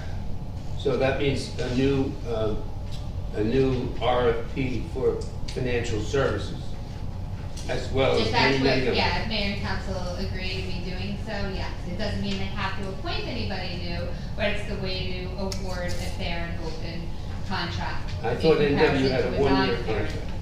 I thought NW had a 1-year contract. Correct. What, you can perpetuate that? And you can extend the contract out, but then it becomes a non-fair and open contract, which you are allowed to do. Okay. Thank you. Any other questions on the agenda? Yes. I have one, Deborah Brunel, 401 Fifth Avenue. This is regarding the zoning. Am I allowed to ask a question now, or no? Actually, we're going to cover that at the adoption. You mean zoning and the merge? The merge. Yeah, that we covered. There's going to be a hearing coming up here in a little bit. Okay, so I can speak before it's voted on? Yes, there's a hearing before adoption. Well, since I'm standing here, I want to thank the Shade Tree Commission for making my chestnut the first Tree of the month. Tree of the month. Yes, So, very nice. thank you. Very nice picture. I would agree with you. Any other questions? Yes. Terrence Wright, 406 Madison Avenue. Can I talk about something that came up at last meeting when I was referring to the attorney about a conflict of interest at church for Councilman Weber? It's not on the agenda. We're not at public. So if you'd like to take it up, we can contact Kim. Or at the end, I'm sorry. At the end? Yeah, we can cover it at the end. Okay, thank you. Thank you. Okay, if there's no other questions, we'll move on to ordinances. Agenda item number 9. We have 2 ordinances for introduction tonight. One is 2021-29, a lot of 2s in all these ordinances. An ordinance amending chapter 123 beachfront areas and adjacent waters of the borough's revised general ordinances to update certain warning signage pertaining to the borough's rough surf management. Are there any council comments on this? No. Okay, then I'd like to make a motion to approve ordinance 2021-29. Introduction. Mr. Goodell? Yes. Mr. Gubatose? Yes. Mr. Sexton? Yes. Mr. Weber? Yes. Mayor Fox? Yes. Okay, bond ordinance 2021-30. Kim, I don't know, do you want to, are you going to connect with Sandy or just hold on that? If you have questions for No, her, we well, can- let's see, okay, I'm sorry. Okay, this bond ordinance provides sanitary sewer rehabilitation project phase 2. Mr. Frieda just gave an overview of that, appropriating 4650 and therefore authorizing the issuance of 4650, $4,650,000 in bonds and notes to finance a portion of the cost thereof, authorized in and by the Borough of Bradley Beach in the County of Monmouth, New Jersey. So that is the ordinance. Are there any council comments on this? Okay. All right, then I'll make a motion to approve 2021-30. Second. Mr. Goodell? Yes. Mr. Gubatose? Yes. Mr. Sexton? Yes. Mr. Weber? Yes. Mayor Fox? Yes. Okay, we move to adoptions. We have 2 ordinances for adoption tonight. One is 2021-27, an ordinance amending Schedule 8, all-way stop intersections, and Schedule 6, streets, and Schedule 5, one-way streets, attended to Chapter 9, traffic of the borough's revised general ordinances to implement new regulations on 2nd and 3rd Avenue and a new stop sign on Newark Avenue and Madison Avenue in the borough. We'll start with any council comments, and then we'll open it for public hearing after that. Any council comments? Okay. Okay, then I'll close council comments and make a motion to open a public hearing on ordinance 2021-27, and we'll ask people to limit their comments to 3 minutes. Do you have a second? Mr. Goodell? Yes. Mr. Gubatose? Yes. Mr. Sexton? Yes. Mr. Weber? Yes. Mayor Fox? Yes. Are there any public comments? Okay, then I will make a motion to close and vote for adoption of 2021-27. Second. Mr. Goodell? Yes. Mr. Gubatose? Yes. Mr. Sexton? Yes. Mr. Weber? Yes. Mayor Fox? Yes. Okay, ordinance 2021-28, an ordinance amending Article 1, Planning Board, and Article 2, Zoning Board of Adjustment, contained in Chapter 60, Land Use Procedures of the Borough's revised general ordinance to merge land use boards to an extended single lot. We will start with council comments. They come into the public. Any council comments? Hold on, one moment. I'm sorry? One moment. Did you close? They closed the public hearing for 2021-27, and now they need to make a motion to adopt it. Oh. Oh, I thought I did. We did it. We did. Yeah, it was close and adopt. Close and Close and adopt. adopt. What's the better way to do it, Mr. Chairman? Close the public hearing first, and then move to adopt. I usually close the Close and public hearing, adopt, yeah, it's, and one fell Did asleep. we, I didn't hear. I didn't hear the adoption. Sorry. yeah. Okay, perfect. All right. Okay, sorry. Okay, the only comment I have relative to this is, again, I wish we would have tabled this till next year, when I had real time to really assess all the pros and cons and positives and negatives. I don't think that's gonna happen, so that's the basic. There's still a couple of references to the zoning board. I'm sorry? There's still a couple of references to the zoning board in the actual ordinance. They were minor. Oh, okay, got it. It had to do, I think it was under the class 4 section. Okay. It just needs to be pulled out. It was pulled, Cleaned up. the stuff at the end was all pulled out. Okay, got it. Okay, if there's no more council comments, make a motion to open the public hearing on ordinance 2021-28, and we'll ask them to comment to 3 minutes. Do I have a second? Second. Mr. Goodell? Yes. Mr. Gubatose? Yes. Mr. Sextro? Yes. Mr. Weber? Yes. Mayor Fox? Yes. Okay, are there any public comments on that? I can speak. Okay, Jacqueline Brunel, 401 Fifth Avenue. My actual question you is please use specifically. Yeah, give me, well, yeah, no. I'm not loud enough? More people can see you there. Could be on camera. Okay, this is a reference, Mr. Brunel, to the article that you had in the paper. Debbie, I'm sorry. Oh, 401 Fifth Avenue, Thank you. Jacqueline Brunel. Thank you. It says that you're quoted as saying that you spoke to 53 municipalities and that all 26 that have combined boards were completely satisfied. So what I'd like you to tell us is, can you name me 3 people you spoke to, who they were as far as the town, what was their title or their position, and did they have the right to speak on behalf of the entire community? Most of them I spoke to the secretary of the unified board in some I cases. need names, not just most and secretaries. I can send you the emails. You don't have, all that work that you did, and you didn't bring it tonight? I brought it and gave it. Eric, This is public comments. Okay, all right, well, go ahead, please, to answer my questions.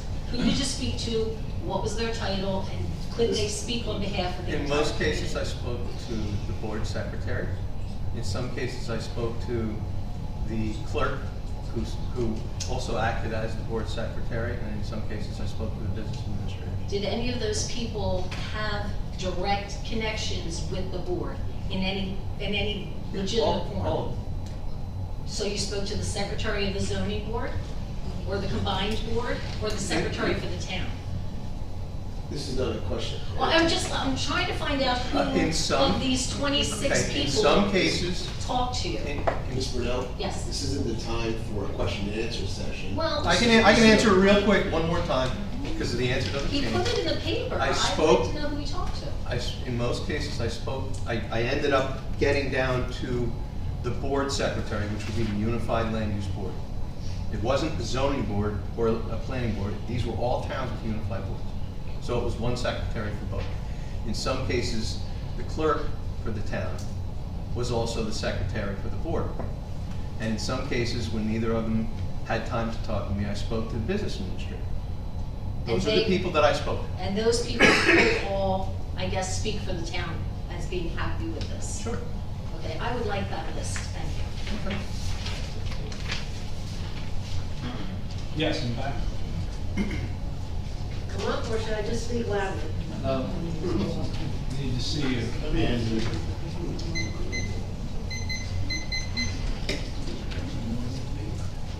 Good evening.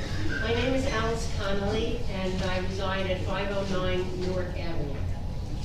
My question is, if a variance request is denied under the new combined boards, exactly what recourse does the resident have to appeal the denial?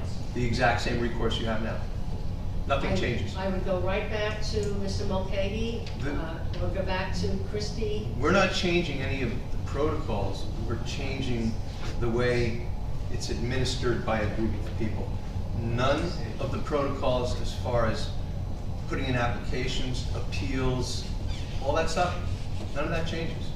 So if the variances that I would be applying for were denied, It's the same as right now. I would just go back Nothing would again. change from what happens now. You get to Same go to thing. Superior Court to appeal the denial, just Well, like you do Superior right now. Court. Just like you do right now. It's no different. We're not changing that. It's exactly. So does the board work with, I don't know, because I haven't dealt with this before. If the variance is denied, I have to go to New Jersey courthouse? You can. Thank you. The step would be, if you want to appeal a determination made by, whether it was the planning or zoning board or this merger of the boards, you would still apply to the Superior Court and to appeal that determination. And that's how. And that would be a court of general equity, which is the Chancery Court in Freehold Borough, where the county seat is. And that's how it is now? Absolutely. And that's how it would be in the future? Yes, it would. Thank you. All right. Thank you. Anyone else?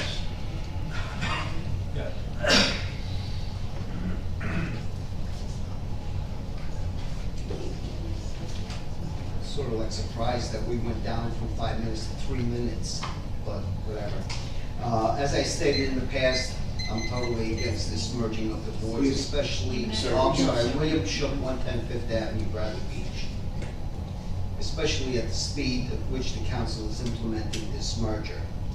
A change of this magnitude should be placed in the referendum and let the residents of Bradley Beach decide, not for individuals, since this will greatly impact the residents of Bradley Beach.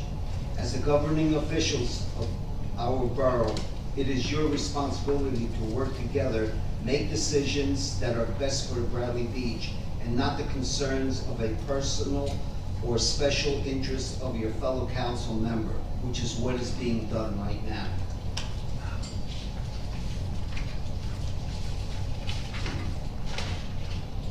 How is this transparent when the council decided to merge the planning and zoning board before discussing this with the residents of Bradley Beach?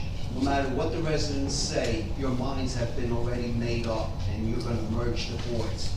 I'm gonna ask Councilman Sexsmith, Council President Gubitosi, why can't we put this on the referendum?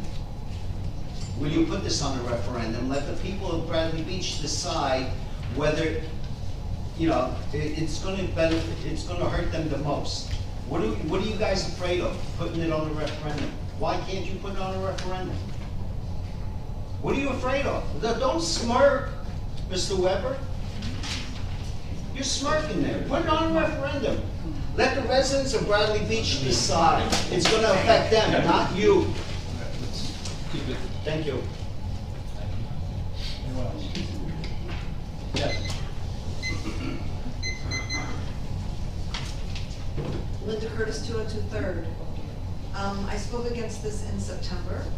I have the same points to make. I certainly understand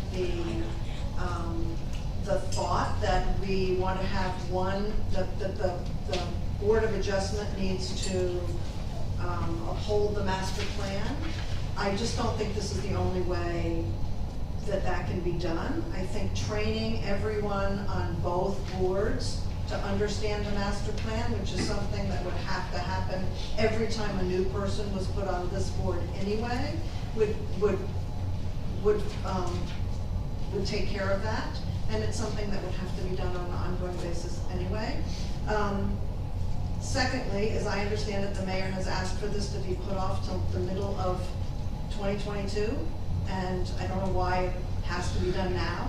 The person who will have the most work to do on this has asked for time to implement it 6 months later. I don't know why that's such a hard thing for you all to understand, why that might be important.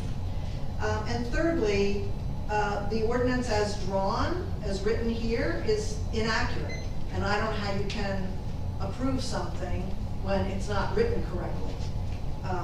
This says in 60-1, paragraph B and D, refers to members of the Zoning Board of Adjustment, which would no longer exist. So I don't know how you can approve something that isn't even accurate. I brought it up a month ago. Clearly nothing has changed, which tells me you all don't care what we say at these meetings. Thank you. Anyone else?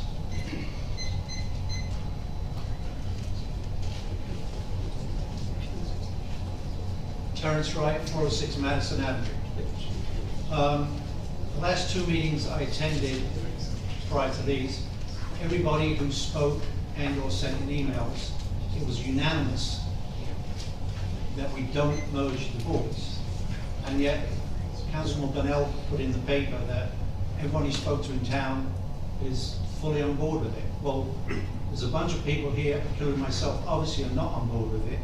There's a letter in the Coaster this week from ex-mayor Gary Engelstadt, and he wrote a very nice article saying why we shouldn't merge the boards.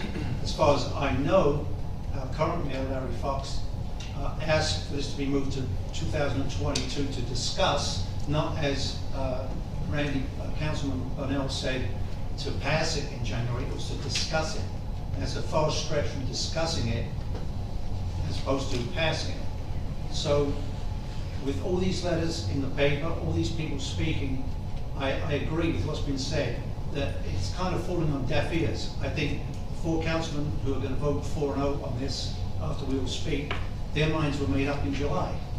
And, I mean, I guess we have to go down fighting, because we know whatever the rhetoric is here tonight, you're not going to change your mind. You've already got your minds made up. It's going to be merged. And I think if you really, want to put your money where your mouth is, put it on a referendum. If you're so confident it's going to pass, put it on the referendum. It'll get passed by the townspeople, and everyone will be happy. Until then, it's like 4 people are deciding the fate of boards for 4,200 residents in this town. And that's not democracy. That's more like dictatorship. Thank you. Anyone else? Yes.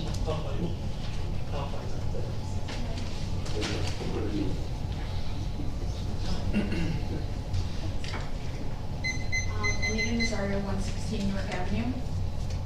We, a year ago, finished a major renovation on our home, which wound up being done a year later than we had originally planned because of the 2 boards. We were applying for variances, yes, but having to deal with 2 boards who got rescheduled, who got bumped when they were already scheduled, and now we're a month later.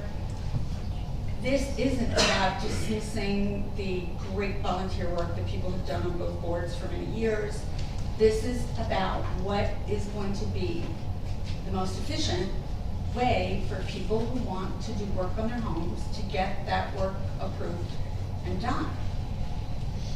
One-stop shopping. I don't understand why everybody is so against this change. Is it just change that they're against, or I don't get it. But having gone through this process for a long time, it was very frustrating. We can't go back to this board until we get approved by that other one, but the other one bumped us. So now we're 2 months further out. It just doesn't make sense. So my husband and I both are for the merge. I think it's going to be the best for the people in this town. Thank you. Yep. Good.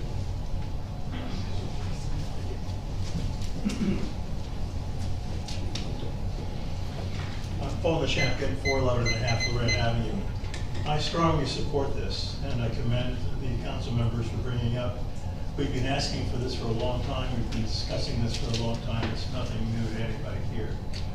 As far as the tone in town, my neighbors have been pushing for this for quite a while. This is something that's going to make the whole process more efficient and will clarify some of the problems that we've had in the past. And I think it makes a lot of sense. And I think people who question the fact that there are 26 municipalities out of the 50-odd that Randy spoke to who have done it and are happy with it. I think, I'd ask you, what towns have you asked yourselves who have been unhappy with it? I'd like to hear any stories of those I haven't heard. Thank you. Thank you. So there's one other person.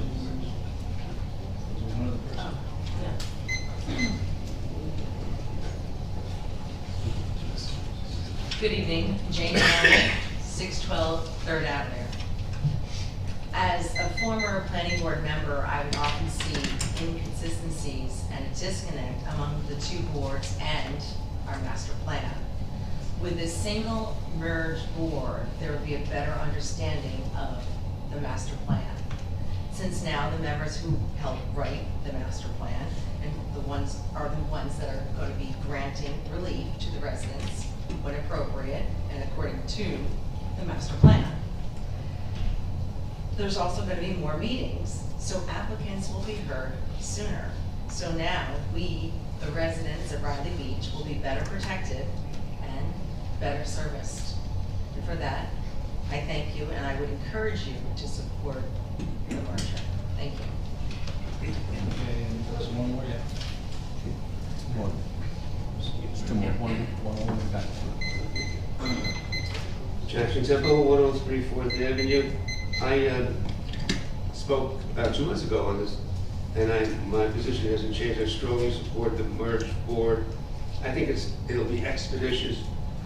not only for the borough, but for the applicant. I think it'll speed things up and take a lot of confusion that we've had in the past. Thank you. There's some people in the back. Okay, sorry.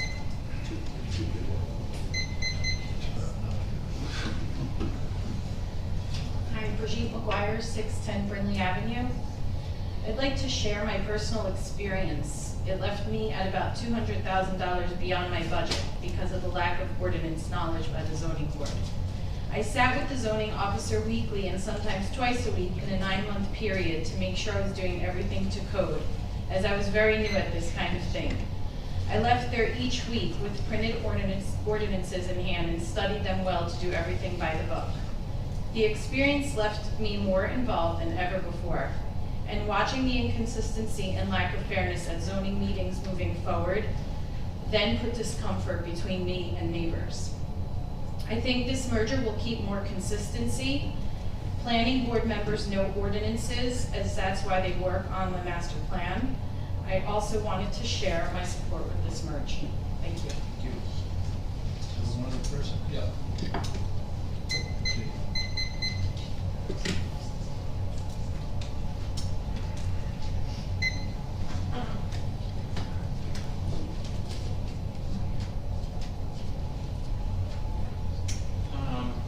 David Cortelli, 212 Evergreen Avenue.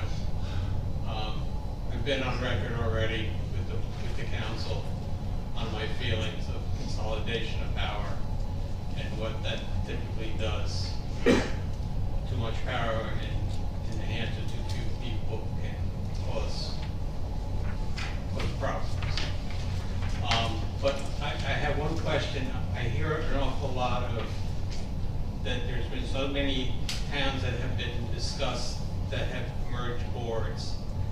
How many of the towns that are shore towns that run from Manasquan to the Highlands have actually done this? Most of them. Such as? I can give you the list. I gave the list to Erica last summer. At the first meeting we had, I gave you the list. Erica, I gave it to you. It was a workshop on June 15th or June 13th, I think.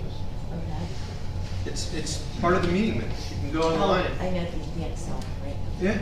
I'll take a look. I just know towns like Belmar and all the surrounding towns here are doing exactly what we're doing. So I'll be. Yeah, Belmar specifically, I understand, they went from 2 to 1 to 2 over the last 10, 15 years. So it's on the website then, what towns? If you go to the meeting minutes, it should be posted, whatever the one is, the first workshop we had, I think it was. I can send it to you. Okay. Yeah, I have an Excel list, Okay. okay? Thank you very much. You're on the zoning board, right? Yes. Yep. And you're on the council, correct? Okay, anybody else? If not, Two more. Okay.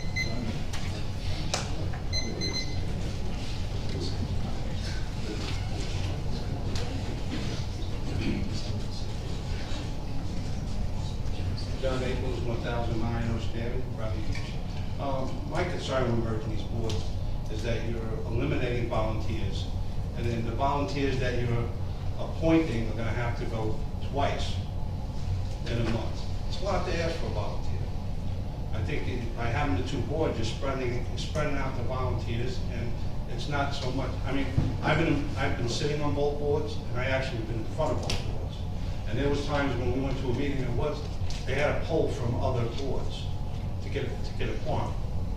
So you're asking a lot for the 13 or so called people that you're gonna put on this board, that now they gotta go twice a month. I think it's a lot to ask for a volunteer. And you may come up short, but you don't have anybody at a meeting, or not enough people at a meeting. And it's happened more than once. And Mr. Bennell, what you keep bringing up, a conflict that happened on the planning board. That conflict wasn't a conflict, first of all, what the judge said. What happened was they had to pull from another board because you didn't have enough members. So that's why the board member that came over, he wasn't sitting on the planning board, they had to go to another board because there wasn't enough members for that particular meeting.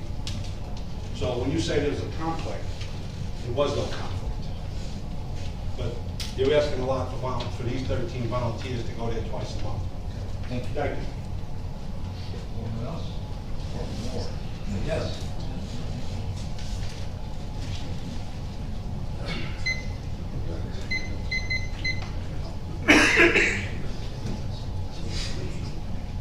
Harold Kotler, 306 Monmouth Avenue in Bradley Beach. I think that there are pluses and minuses to both sides of this idea. And I think that the mayor who wants to table this and have a little more thought on this would be able to resolve some of the minuses. Some of the minuses, as we just heard a minute ago, where if there are not enough members of the board to sit and have a quorum, that meeting gets bumped. And then if you were scheduled to be on that meeting, you had appropriate people who are being paid on their time to go to that meeting. You're gonna have to pay them not to go to that meeting, but to go to the next meeting. Having two boards spreads out volunteer time. It's been said that we're gonna save $10,000 by merging the boards. Had we forethought the church, we might have saved $280,000 and have 28 years of being able to pay for both boards out of the money that we're going to pay T&M. So I really think that you guys should think about this a little more thoroughly. I think that the most advantageous decision is to listen to the mayor, table this, get more input, think about it, and then vote on it next year. Thank you. Thank you. Anyone else? Okay, at this point then, we'll make a motion to close the public hearing. I'll keep it separate. Second. The council doesn't, Mr. Brunel? Yes. Mr. Gubatose? Yes. Mr. Wexler? Yes. Mr. Weber? yes. Mayor Fox? Yes. Okay, make a motion to adopt, does anyone want to second that? Second. Mr. Brunel? Yes. Mr. Gubatose? Erica, before I vote, I have a statement I'd like to read. I have to do it now because I had planned not to read it until I heard a number of the questions and comments raised this evening. So I have now switched gears back to reading my statement just as a matter of public record. Hopefully this statement will answer some of the questions that people asked this evening again. But a couple of points that have been raised trouble me a bit, so let me just begin. That I'd like to speak for a moment about two topics. One is merging the boards, and the second is arguably much more important, and that's the topic of civility, the concept of mutual respect. There was a time not long ago when individuals were allowed to have different opinions. In fact, society used to encourage people with differing opinions to speak out, to challenge the majority opinion. Great things come from innovative, independent thought and open public debate. Sitting here on this dais, over the past few months, including this evening, I'm struck by the anger and the accusatory tones that have been directed at the council and in the press and social media. Groupthink is alive and well, no doubt fostered by terrible political divisions of late in our federal government. I welcome opposing views and I encourage them. I can always learn from others who present cogent, insightful advocacy for or against a particular position. At the end of the day, we are all neighbors. I believe that we all want what is best for Bradley Beach. It is hurtful when residents accuse me, as a member of the council, of malicious intentions. This happens every time a council person's ethics are questioned. It happens every time a baseless accusation is made. For the record, a few examples, some of which were repeated earlier this evening. The comment that this is a power grab. There is no power gained in merging the boards, not by any council member, not by any board member. No individual gains some unknown power. Someone quoted or referenced the prior mayor's quote in the newspaper, "If it ain't broke, don't fix it." I truly believe that elements of the current zoning process are in fact broke. So these words, "if it ain't broke, don't fix it," encourage me to find a solution. Another comment that is consistently brought forward: this is a rush to judgment, give the mayor time, etc. I'm speaking only for myself, but I am trying to fix something that is of critical importance to Bradley Beach. What is the compelling reason to wait?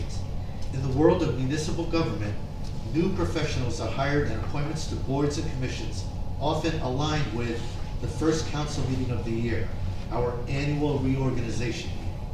This is precisely the timing that aligns with our annual reorg meeting. Another comment: our mayor recently complained that the council is trying to justify this decision because other towns are doing it. I shouldn't say our mayor, I'm sorry, Mr. Mayor. Our prior mayor. A few things there that I'm not sure I said. No, I'm referencing Mr. Gary Engelstad. In a letter to the press, he said, we are trying to do this because other towns are doing it. For the record, the work that Mr. Bennell did and that I also was involved in, opponents of merging the boards asked the council what towns like us are doing. We conducted the research to provide them with an answer. This is not a reason to merge. No one here has said this is why we want to merge. Instead, it provides a broader perspective on prevalent practice of other municipalities in Monmouth County, as requested by opponents of merging the boards. The council is working against the mayor, or not granting the mayor time. In our first 9 months together, this council has had many split votes that have gone in different ways. If I'm not mistaken, this might be the first time we have been split 4-1 with the mayor as the dissenting vote. I personally have been outvoted 4-1 on at least 2 different ordinances. I'm gonna smile when I say this, but no one wrote to the paper in my defense when I was outvoted. But the point being is, we are individuals with different perspectives. We are allowed to disagree. The only towns that consolidate land, this is another comment, the only towns that consolidate land use boards are those that don't have enough volunteers. This is silly. The decision should be about zoning. This is how I see it. It's about zoning. It's not about how many volunteers we might add or subtract. The only criteria for this decision should be what is best for Bradley Beach zoning. For the record, I strongly doubt that the driving factor behind 29 municipalities in Monmouth County merging their board was lack of volunteers. This will jeopardize COA. I think we've put that to bed already. I talked to the borough planner, personally interviewed her for 45 minutes. She told me unequivocally this will not in any way adversely impact COA. And yet, I think we had over 20 residents write in and/or show up in person telling us that it would. This will bring down property values. That was a quote in the paper written by 3 of our residents.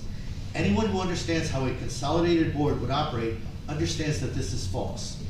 And worse, it's sensationalistic. Such statements are totally without basis in fact. If you don't believe me, ask the borough's tax assessor.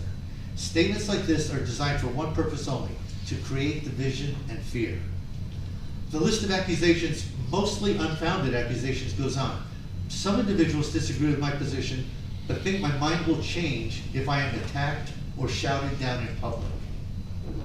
They are mistaken. It's not that I'm not listening, as I was accused of this evening. I am listening. Unfortunately for these individuals, I am listening for logical, accurate, and respectful rationale to consider alternatives, of which unfortunately few have been offered, other than referendums or fairly off-course recommendations. There are at least 2 counter arguments to merging the boards that I believe are valid. and I would like to summarize and address each one for the record. One point very well made, combining the boards will reduce the number of volunteers. This is certainly true. I love our volunteers at Bradley Beach.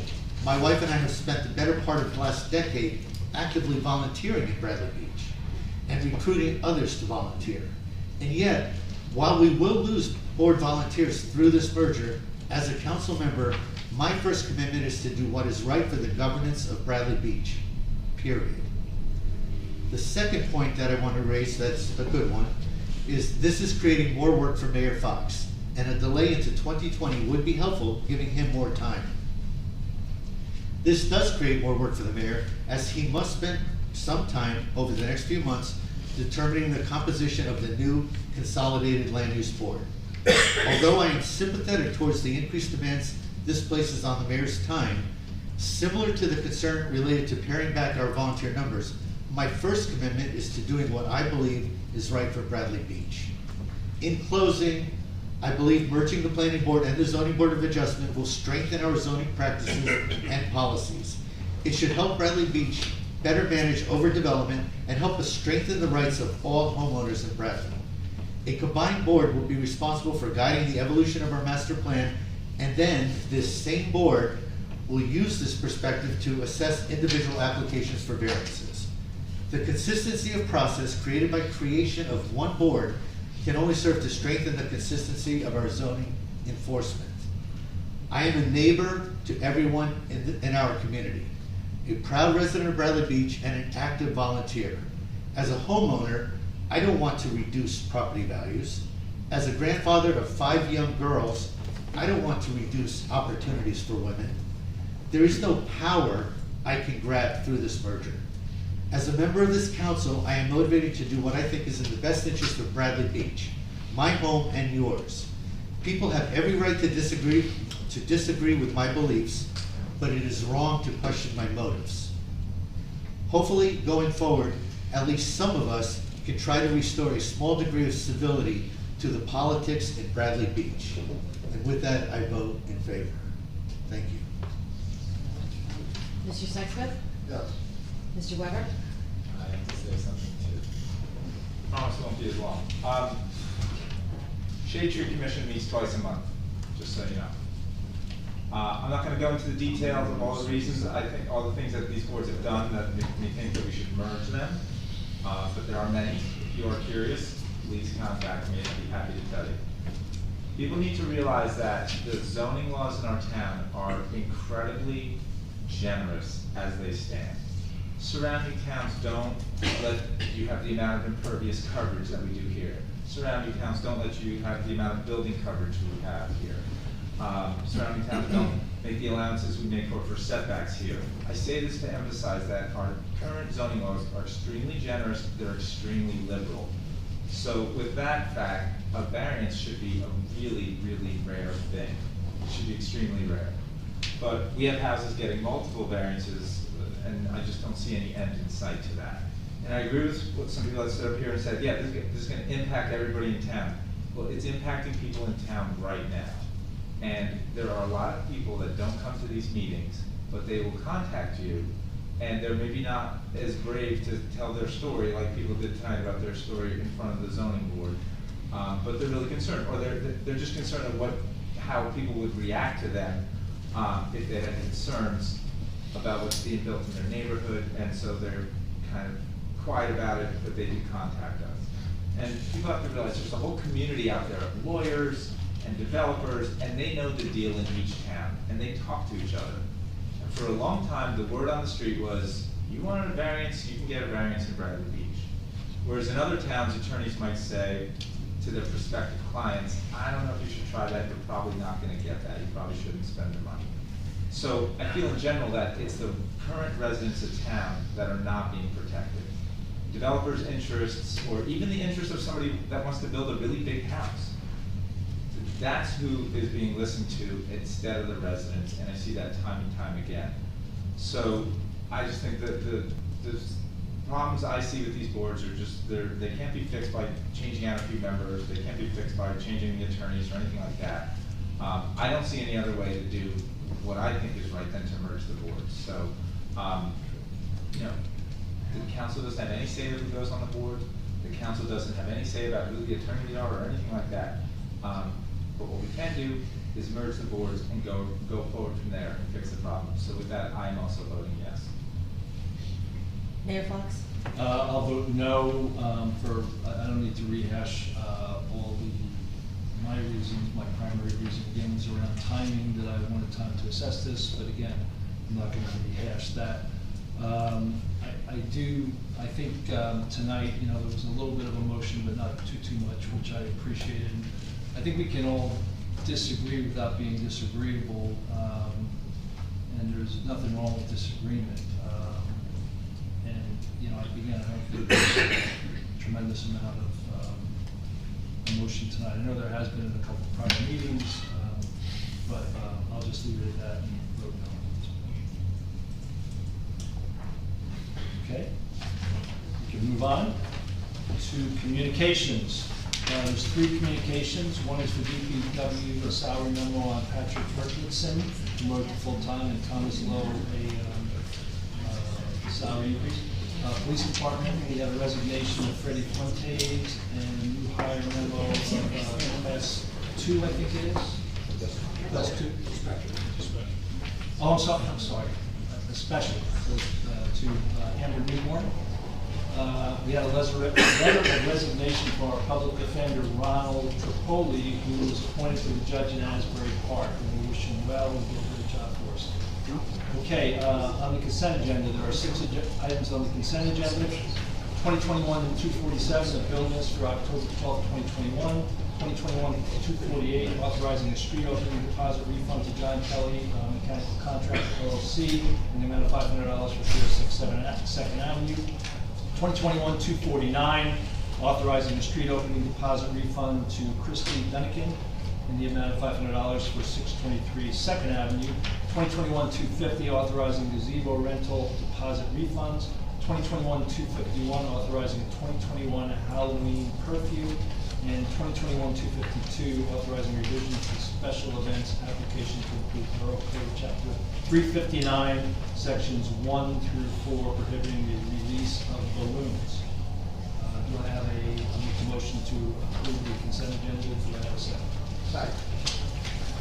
Mr. Vanel? Yes. Mr. Gubatose? Yes.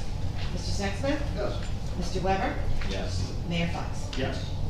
Okay, resolutions, there's 7 resolutions authorizing the iTax map shared service agreement with Monmouth County. Make a motion to approve that. A second? Second. Yeah, that's 221, 253, right? Yes. I'm sorry, 2021-253. Is that what I thought I said there? I'm sorry.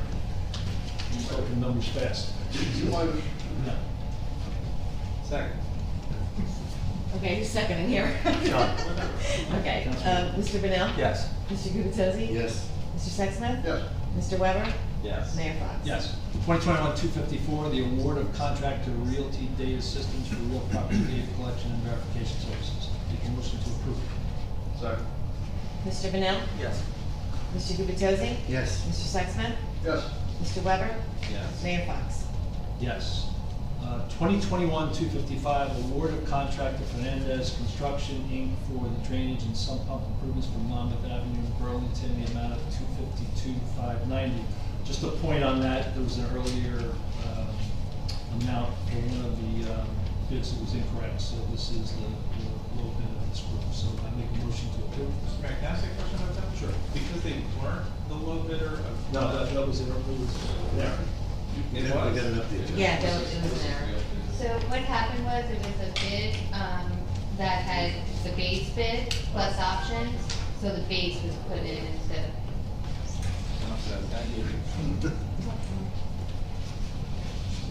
Make a motion to approve. Second.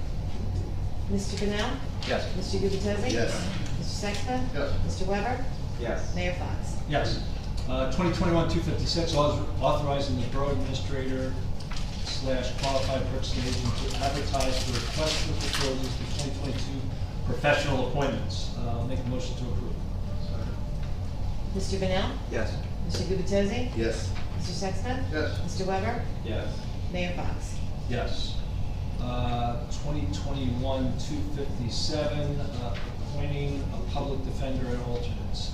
Make a motion to approve. Second. Mr. Bennell? Yes. Mr. Gubatese? Yes. Mr. Sexsmith? Yes. Mr. Weber? Yes. Mayor Fox? Yes. 2021-258, a resolution to submit a grant application for Together North Jersey. Make a motion to approve. Second. Mr. Bennell? Yes. Mr. Gubatese? Yes. Mr. Sexsmith? Yes. Mr. Weber? Yes. Mayor Fox? Yes.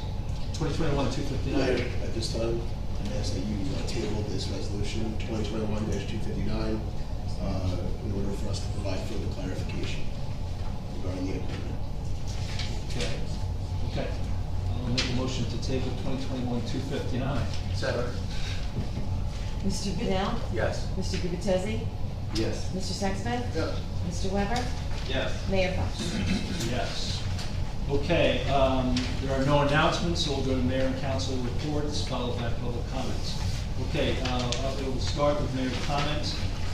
You may have seen on the website that our aggregate value of Bradley Beach property for 2022 has been pegged at approximately a 14% increase. This is more than 2021 and 2020 combined. This should reduce your tax rate for 2022 and hopefully our ability to manage our municipal spend and that transfers into a municipal tax levy will indicate that we should come out hopefully in good shape. We'll be working hard on this as we did last year. But I thought I'd just let people know that. This past Saturday, the Shade Tree Commission, I'm not going to spend a lot of time on this because I'm sure Councilman Weber's going to spend time on this. Planted 16 trees around town, big undertaking in terms of planning, did a great job. This Friday, the fire department and company are holding a fish fry. Please come and support their firefighters from 5 to 8, all you can eat. Also, please mark your calendars for October 23rd, Beach Sweep. It's an annual event, and not only do we sweep the beach, but we inventory the types of waste showing up on our shores, so it's important. That's on our website also to sign up, both on the Environmental Commission and on the regular website. We're excited that the Loyan Avenue Engineering Architectural Study will get underway this week. This 8-week study will provide critical information on this project. We just had a successful bid award as we just voted on, and we'll be working on the sump pump and street water overflow. We talked about it at length. We are trying to address these infrastructure projects, and hopefully they will be very effective for us. I am excited that we're moving towards this Phase 2 sewer project. We hope to begin the project this upcoming spring. Phase 2, as Mr. Frieda said, encompasses 2nd Avenue through 5th, and all north-south streets in between, plus some of Ocean Avenue. We will keep our focus on subsequent phases so we don't experience the lapse that we experienced from Phase 1 to 2. We are completing the process of executing our parking and road improvements on Main Street, 2nd, 3rd Avenue. We voted on some of that tonight in our ordinances. We have seen that improvement as we've executed continue to be a positive. We now have 75 delineated spaces on that one block of 2nd, 3rd Avenue. We've also increased our green space. We have some minor paving on a few areas and some water and landscaping issues that we've got to, not issues, but follow-ups.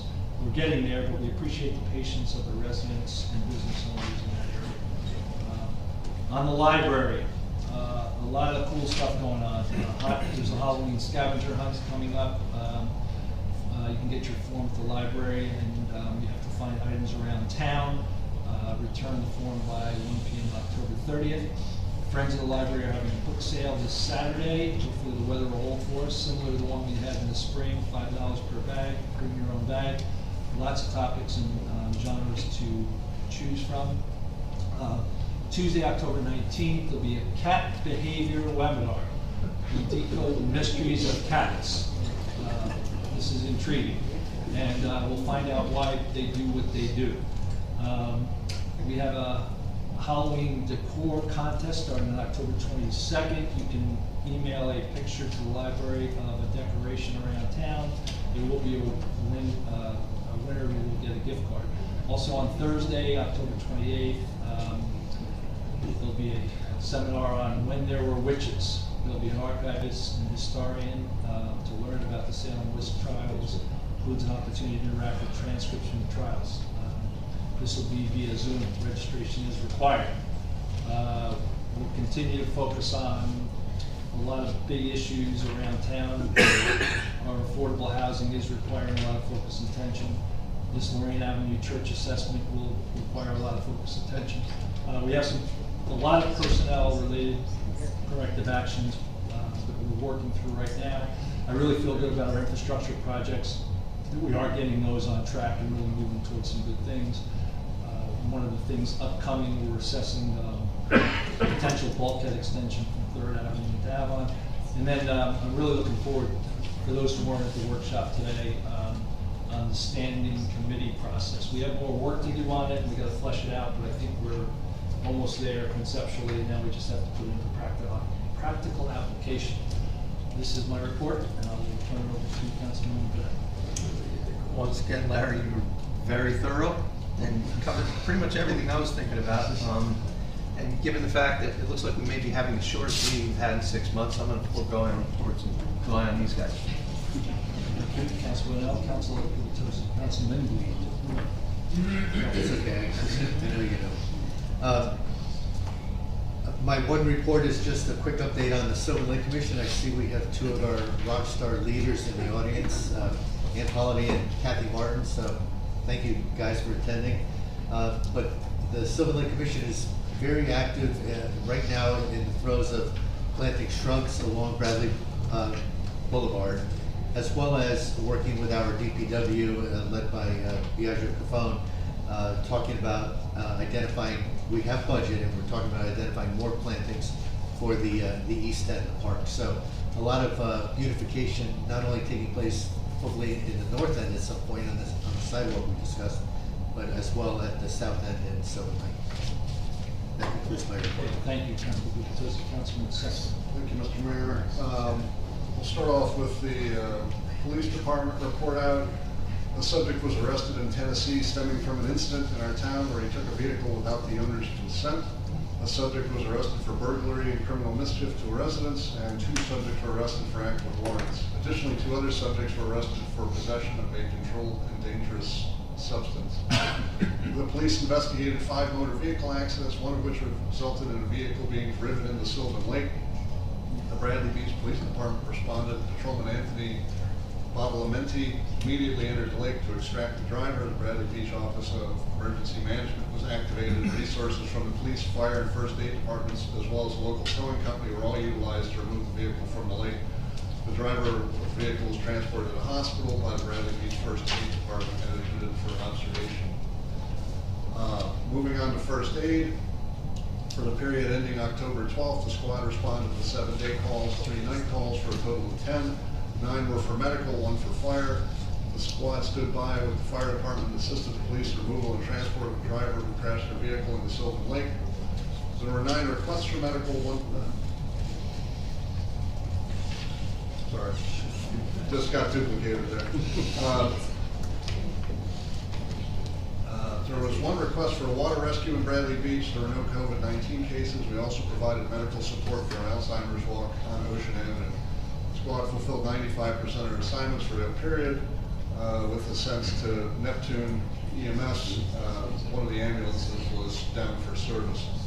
The fire department, for the period ending October 12th, the department had 1 request for the department participated in and assisted the police in first aid and removal and transport of the driver who crashed their vehicle to Sylvan Lake. The fire department would like to say thank you to the citizens of Bradley Beach. Through your very generous donations to our fund drive, we were able to meet our goal of purchasing a new thermal imaging camera, replacing a 20-year-old unit that has serviced the department well. This is a vital life-saving piece of equipment for rescue, fire location, and with the latest technology, our firefighters will be better equipped to service you, the citizens. Again, many thanks, yours in service to the community, the men and women of the fire department. The department fulfilled 100% of their assignments for the operational period. And as always, sorry, I'm just making a note to myself. And as always, they're looking for volunteers that provides free training for qualified individuals. Anyone wishing to volunteer for either fire department or first aid squad applications can be found on the borough website. A couple of other things I'd like to say in regards to the fire department. First off, I'd like to thank you, Mr. Mayor, Ms. Humphrey, and Councilman Weber. I don't know and the Shade Tree Commission as well. There's a tree that stood outside the fire department for years and years and years. It was nothing but a dead stick stuck in the ground that they replaced this weekend. And I just want to read the sign that's down there. It's in loving memory of Shirley Napoli, life member and past president of the Ladies Auxiliary of the Bradley Beach Fire Department. My understanding is Ms. Napoli served with the Ladies Auxiliary for something on the order of 70 years. And the tree that was there was not appropriate for the level of service that she provided to this town. So I would like to thank all of you that I mentioned for making that happen. The fire department fish fries is coming Friday from 5 to 8, I think. 5 to 8. 5 to 8. Please come on out, support the fire department with this as they could try and get back to normal and have the fish fry. And last thing I would like to talk about is we have an upcoming election, November 2nd, although mail-in ballots are going in, and then there's also in-person voting that starts on the 23rd at various locations throughout Monmouth County. I urge everyone to go out and vote for the candidates of their choice. There's 3 questions that are on the ballot. The only one I really want to talk about is the third one. It's Bradley Beach specific, and that is for LoSAP. It's our length of service award program. It's basically a 401k for active members of the fire department and first aid squad who respond to fires and respond to emergencies, and it acts as an incentive to try and attract and retain members. And so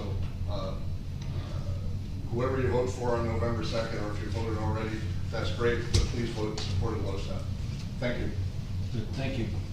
Good points. Thank you, Councilman Sexton. Councilman Weber. All right, well, I hope everybody had a great September and even early October, because we had some really awesome weather on the weekends until this past weekend, I guess. It was the exact opposite of last year, where every September weekend was total crap. It was really great this year, so lots of people were out enjoying the beach, and it was great to see. I would like to congratulate April Davis, who was named to the Board of Education. Somebody stepped down, Don Mornett stepped down, and honestly, since there's been a lot of talk about volunteers, the people on the Board of Ed, no lie, they had to ask about 25 people before they found somebody that would serve on the Board of Ed. So, you know, we all appreciate our volunteers, but I will say sometimes they're not easy to come by. Since the last time we all got together, and now, our theater sold, not our theater, but the theater in town sold. Very happy that that happened, and it's now in the hands of new owners. And I'm very happy that they did this without town money.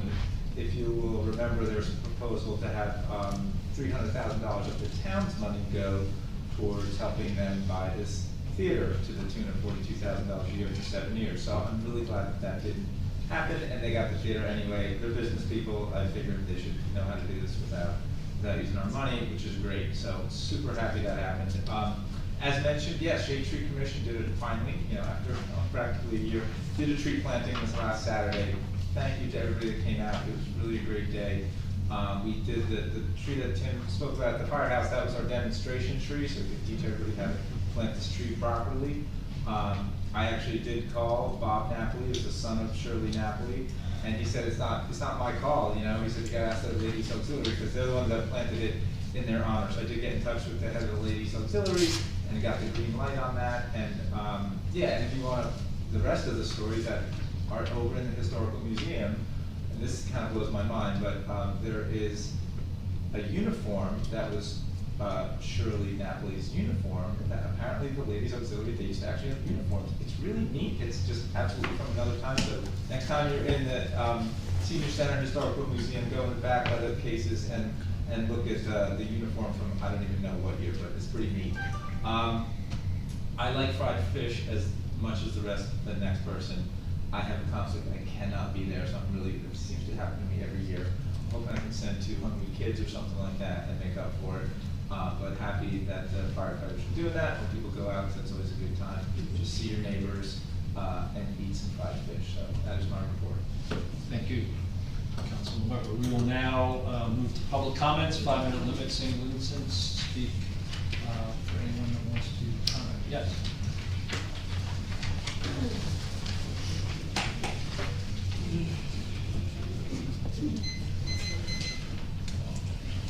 I'm not up there yet. I didn't press start yet. I didn't do that to you. And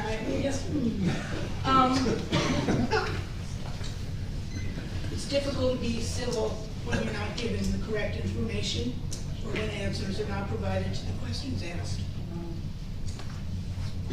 Regarding the introduction to the ordinance about signage, which I brought up at the last meeting, and delighted to see that somebody's addressing it. I don't understand what you approved. I know that this is the only time I can talk about an introduction. So I'm curious, because it is always in the details, in the language, and I read what you were proposing that's not printed here. Risk managers, is that our insurance company, or is that a person employed here at the borough? Because I don't quite understand it. The language to me is not overly specific, which is similar to the language on the signs during the season that says, you know, something about noise and the discomfort or disturbing the comfort of others, that's subjective. The same way placing this new signage or signage in general in an appropriate place, that's a little vague. That's one of my problems with the current signage right now. If it says, whatever it says specifically, unprotected beach, no lifeguard on duty.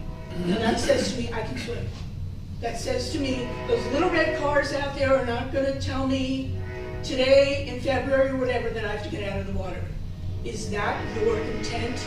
That was not my intent when I brought this issue up. My intent was to make it quite clear that we were not gonna have swimming at this time, and that if we did, you were taking your life into your own hands, because quite honestly, our lifeguards, they go there with the love of their work to rescue people that are in the water when they shouldn't be. And we're always lucky that we don't lose anyone. Is this only applying, it says rough water. Well, you know, it could be calm today. Can I be in there? There's no lifeguard. Again, when you work on this, and this is why I find the process of we can't talk with the introductions a little difficult, because it does take a village. We all have opinions and insights. And I just really think you need to address it. I didn't see anything in there about multilingual, which you know I constantly push for. I didn't see anything in there regarding pictograms. Again, we're promoting tourism, we want it. Are we welcoming people? Or do we just want us and not people from other countries, let alone other languages? And in regards to the whole committee thing, I would so much rather progress be made in Borough Hall, although I do admit that at 6:45 this morning, everything said the meeting was at 6:30, and when I came home from work at 2:15, everything was changed, which was a delightful thing to have happened. Maybe we can get a little earlier information, but hey, it was a start in the right direction. I would rather see Borough Hall welcoming us, and I've said this before regarding civilian reviews. You all say, you know, we had a festival, it was a success. How is that measured? What were our costs for public works? What were our costs for the police department? Did we make money? Was the goal to make money, or was it just to be PR? Did we have, you know, what were our expectations for attendance? Did it exceed, did it not? Right now I'm hearing that we're having, the library is doing something about decoration contests, and the rec department is. It's a little conflicting to me. So I would just rather, you know, see improvements, and then when do we get to discuss, and we probably don't, but who's in charge of the 4th of July fireworks? I think I'm speaking for many people that we kind of liked having it not on the 4th of July. We kind of liked this sort of teeny, almost private Bradley Beach fireworks that the pandemic gave us. You know, there's only so much the VA can do. especially a new one, probably wouldn't even know about that, but I did. that's good, that you have records. But, you know, there's just so much. Thank you for my buzzer. It's like it's school, class dismissed. Can I address something that you said? Sure. Ms. Neto? Yes, Mr. Weber. I believe the borough's risk manager would be the joint insurance fund, which is just a Right, collection. so that's for me, they didn't go far enough. Okay. Which doesn't mean anything, because I'm not an insurance expert and I'm not a legal expert. But if we're reviewing and rewriting an ordinance, I'd really like us to do it right the first time.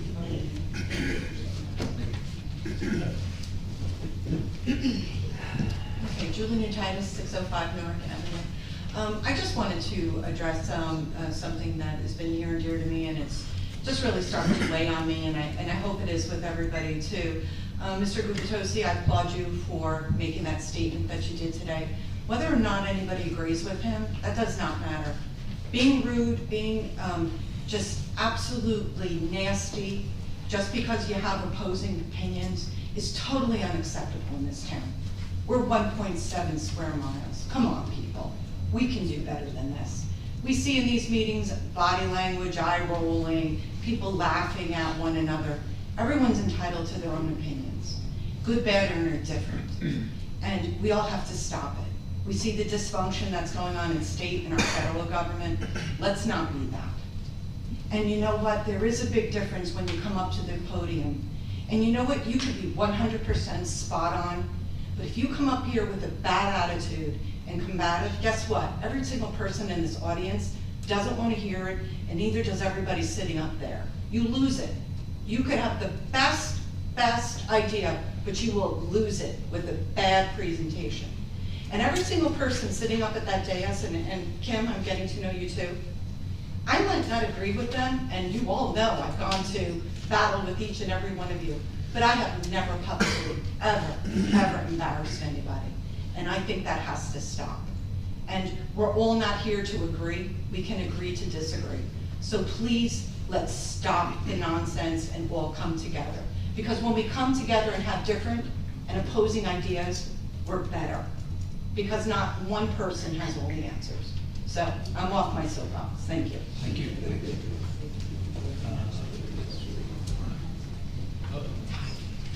I'm sorry.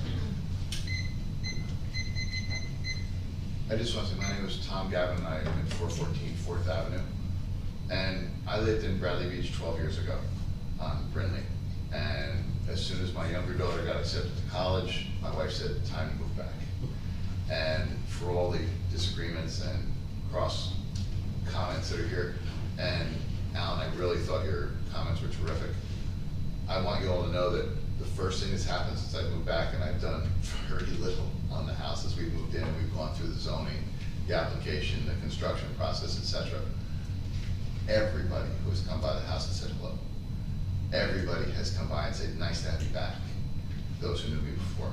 And people who I don't even know are just walking their dog saying, oh, I like your plants. So Bradley Beach is still the community we wanted to come back to, and even with the disagreements that occur and differences of opinion, it's still a wonderful place to live. And we bought the house in June. Hopefully we moved in by May, but it's really a nice place to live, and I hope you all remember that, because it is a great town. Thank you, Mayor. Thank you, and welcome back. Thank you. Yep.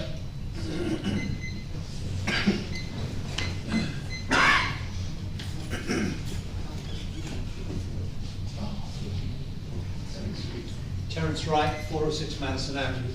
I just wanted to follow up on a couple of comments I made at the last meeting where I was discussing with the council about whether you needed a referendum, and I know some of your point now, but I was questioning whether you needed a referendum in towns merging the boards, and the town lawyer, who's not here tonight, said that under 15,000 people or less, you do not require a referendum. And I asked to see that document, and he said he would get it from me. I haven't seen it yet, and hopefully at the next meeting I can get that in black and white. Yeah, I'll get it to you. Thank you. Yeah, I requested it, so I didn't realize you didn't get it. No problem. The other point was, I brought up about Councilman Weber living next door to the church and with 5 million or excess of 5 million being pumped into that church, or maybe selling it off and putting up $1 million homes. I was talking about a conflict of interest, and again, the attorney present said, well, this is not a conflict, it's like if you're paving the street and the councilman votes for it, I thought that was kind of a weak comparison. So I actually called the Department of Community Affairs last week, and I had a very interesting conversation with them. And the outcome was, they said, look, just refer to the statute, which I have in front of me, NJSA 40A:9-22.5, and I'd just like to read this portion. An elected official is subject to the local government ethics laws, NJSA, blah, blah, blah. No local government officer or employee shall act in his official capacity in any matter where he or a member of his immediate family or a business organization in which he has an interest, has a direct or indirect financial or personal involvement that might reasonably be expected to impair his objectivity or independence of judgment. Participating in a vote that impacts a neighboring property, thereby impacting your property values, etc., is arguably a conflict of interest. Well, he is a neighboring property, he's next door. And if you're pumping and I've heard up to $10 million into property next door, it does have a value impact on this property. And thereby I conclude from reading this, as they told me, it is arguably a conflict of interest. And just to make a comparison, a couple of years ago when Dr. Cotter was on the council, he had to recuse himself from voting on the Lobster Fest, which was an event we have up at the ocean front, because his wife was a volunteer. So they're saying, well, if you vote for this, your wife is able to volunteer her time. How is that a conflict? She wasn't getting $50 an hour, she was doing it for free as a community service. But he had to recuse himself from voting on the Lobster Fest. That this is a property next door to this property and there's no conflict, I don't agree. Thank you. Like my partner, maybe at the last meeting, he was present at, I respectfully disagree that there would be a conflict of interest, but I can certainly take a look at it. Thank you. Thank you. Anyone else?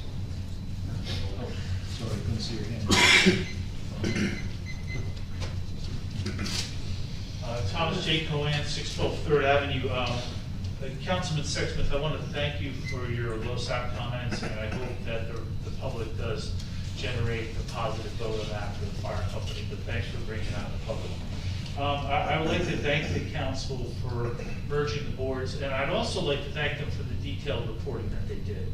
I know the mayor promised us a report from the borough clerk, which was never forthcoming.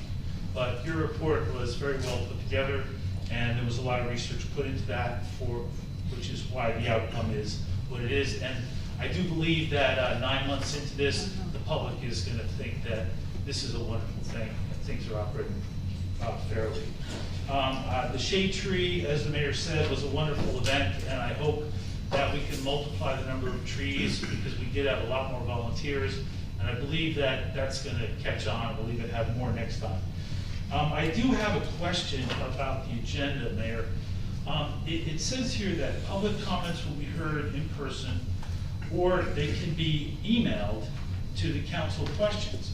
Were there any questions tonight emailed to the town? I have them right here. I'm going to read them after the in-person public comments. Oh, so they will be read tonight? Yes, Oh, I was just wondering, but aren't they usually read when you have the item that they refer to? It's during public comment. Oh, okay, great, thank you very much. So with that, I'll turn to our clerk. There's another comment there. Oh, it was. Okay. Oh, I'm sorry. Hi again, Jane DeNoble, 612 3rd Avenue. As a member of the Bradley Beach Shade Tree Commission, I'd like to say thank you to Mayor Fox and to Councilman Weber for volunteering their time this Saturday. We planted 14 Amelanchier grandiflora, which is also known as a serviceberry. Grandiflora is a grand flower in the spring, and then in the fall, they have little berries that look like blueberries that usually don't last very long because the birds eat them, but they are edible for humans as well. And they also have an autumn brilliance. which means it's gonna be a brilliant red leaf. We also planted 2 platanus agarifolis, which is also known as London plane tree.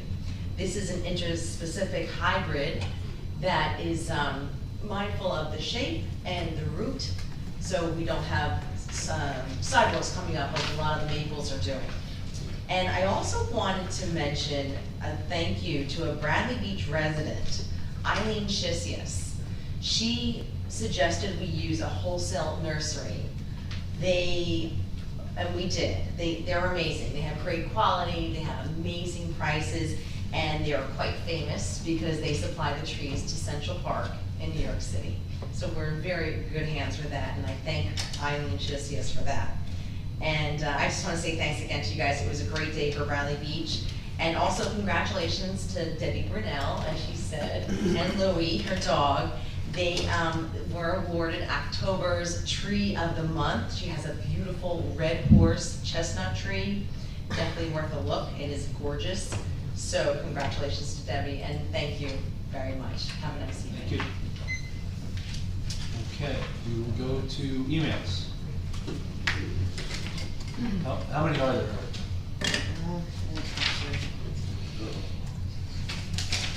Do you want me to read any?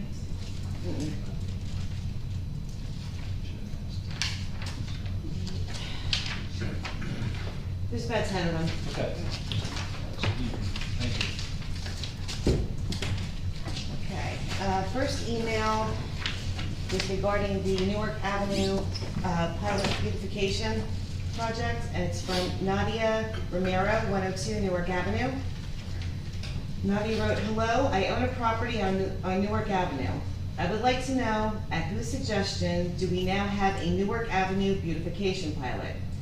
In the past, we at Newark Avenue have rejected striped parking, and the mayor decided to do it anyway without the approval of the residents affected. Are the residents of Newark Avenue asking for a Newark Avenue beautification pilot, or is this another action imposed on the Newark Avenue residents without asking the residents? Why is Newark Avenue targeted with pilots? Why is this only for Newark Avenue? You tested the striped parking on Newark. Now why testing again on Newark? Pick a different street."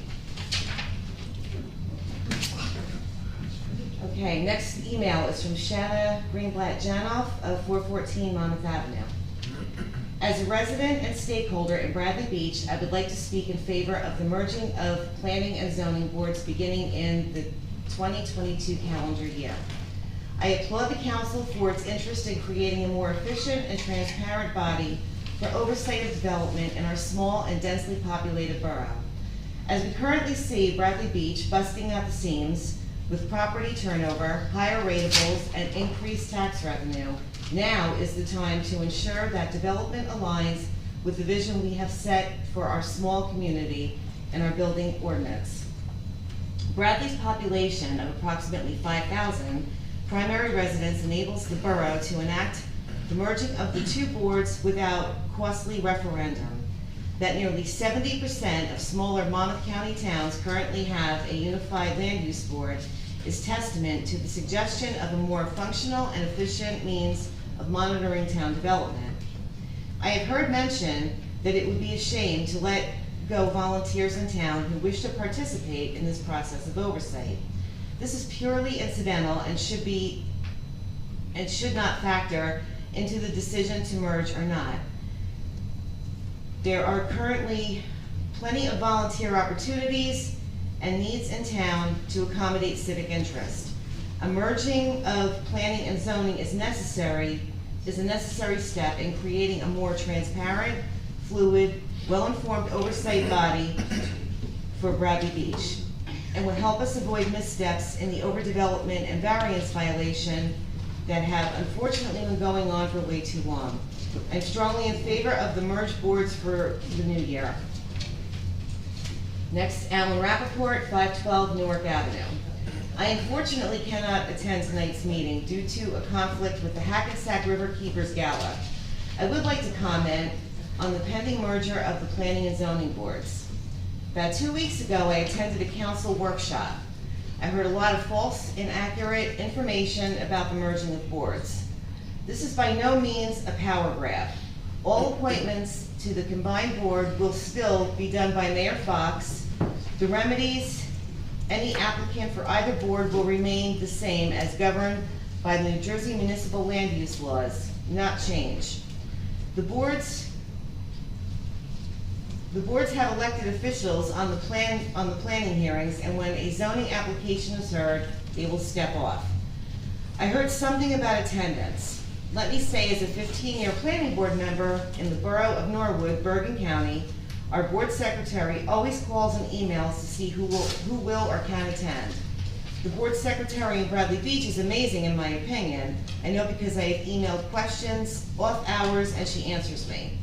Amazing dedication. So I am confident she will do the same. On the same issue, if a member finds this too difficult to attend for 2 to 3 meetings, the chairperson should ask them to resign. My opinion, needing to ask, what did the other board do, or what does the other board think?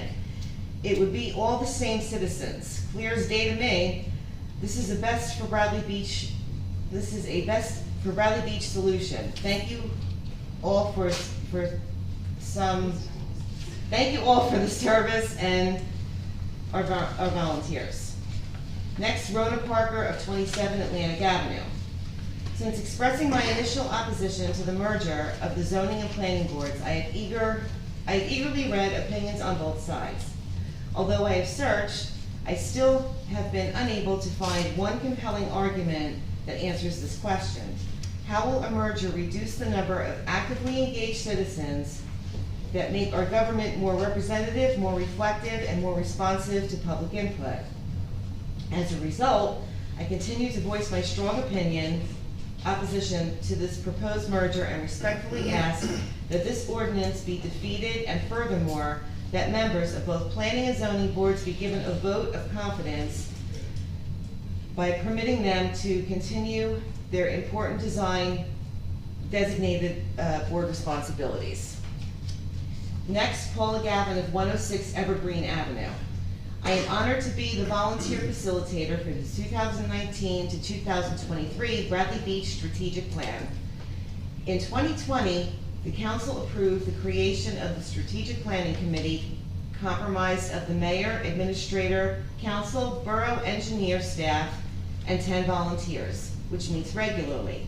During 2021, we have worked on priorities for the town, including Main Street, beachfront, and oceanfront, and new development and new elements for the master plan to align with strategic plan. The creation of a planning/land use board combining the planning and zoning board has not been identified in the strategic plan as a priority. It will require allocation of much time to achieve and is not as critical to our town as other current priorities. I strongly recommend that the council and planning and zoning boards conduct an internal analysis of their goals, roles, and effectiveness as the first step before designing and approving an ordinance to create a combined planning/land use board. This analysis and decision should occur in 2022 and will ensure a better strategy for these key functions and our town. Next is from George Shanuzzi of 608 Evergreen Avenue. I would like to thank the council for taking action to merge the planning board and zoning board of adjustment into a single board.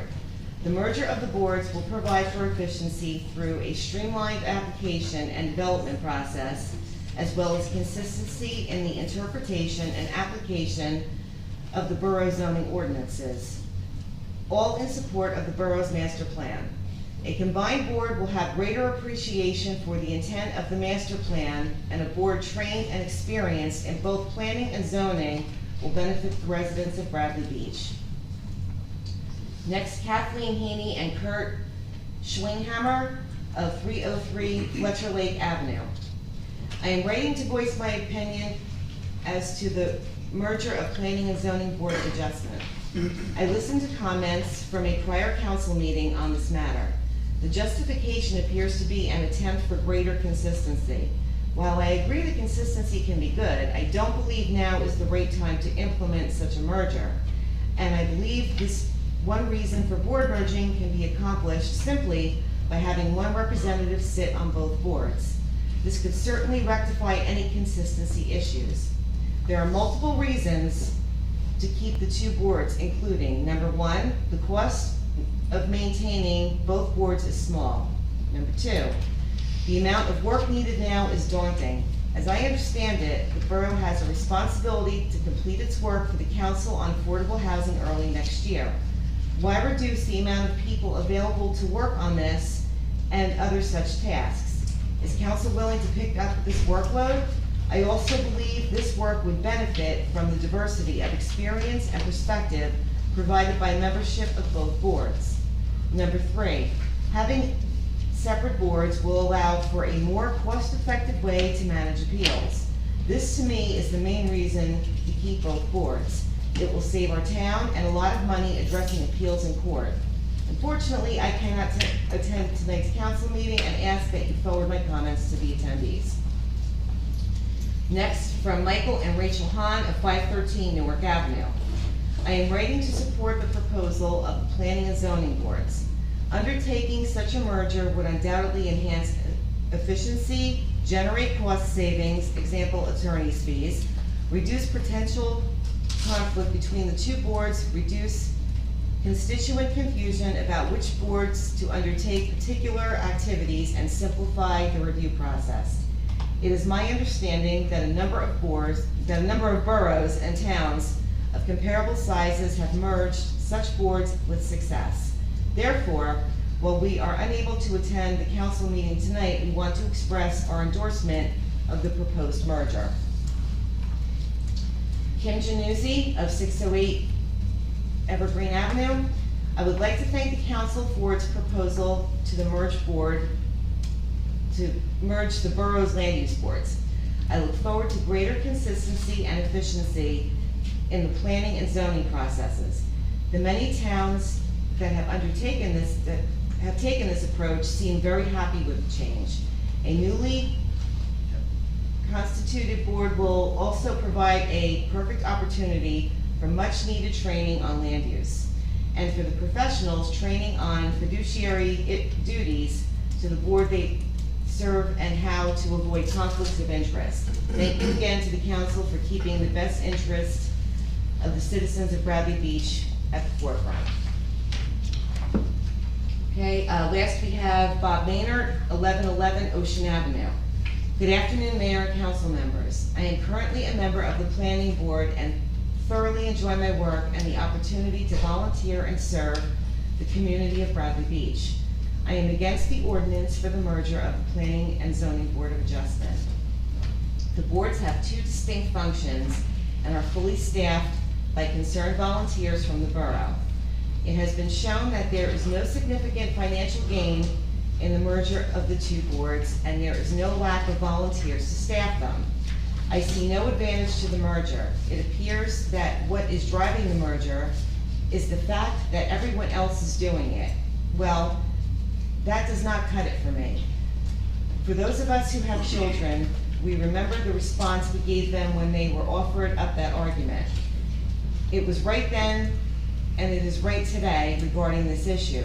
We, Bradley Beach, not everyone else. As governing officials for our borough, it is your responsibility to work together to make decisions that are the best for Bradley Beach.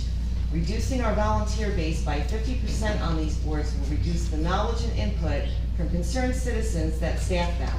In addition, it will increase the workload for the remaining members that staff the combined boards, as they could be responsible for preparation and attendance of 2 monthly meetings. It is frightening that just 3 votes from the mayor and council can make such a significant change in the way our boards operate. I would like to see Councilman Bonnell's informal survey of residents expanded to include all residents. Why not have a referendum on this major change for our borough? We could also use our information messaging system to advise all residents of what is pending and ask for their email input. I have spoken with several residents in my neighborhood, and they are overwhelmingly against the merger. It would be in the best interest of Bradley Beach to shelve this ordinance until we can get additional input from more of our residents. Thank you. That's it? That's it. Thank you. Well done. Good job. Thank you. I'm thirsty. With that, close public comments and make a motion to adjourn. Second. All in favor? Aye.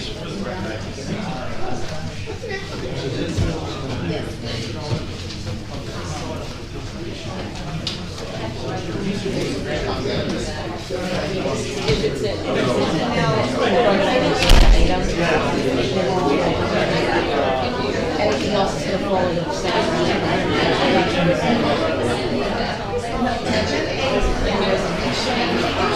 Thank you. So, you're welcome.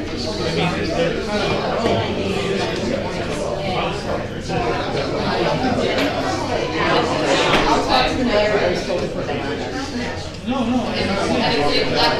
I understand what you're, I do understand what you're saying. Yeah.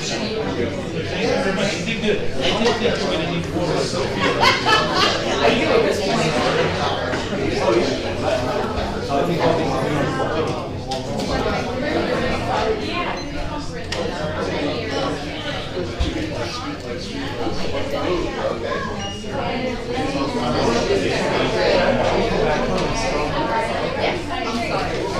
You did not get your props. I feel bad. That guy, this is like the building, and then Senior member of the firm. Like Greg's like a junior member, right? Listen. You just put him on the masthead.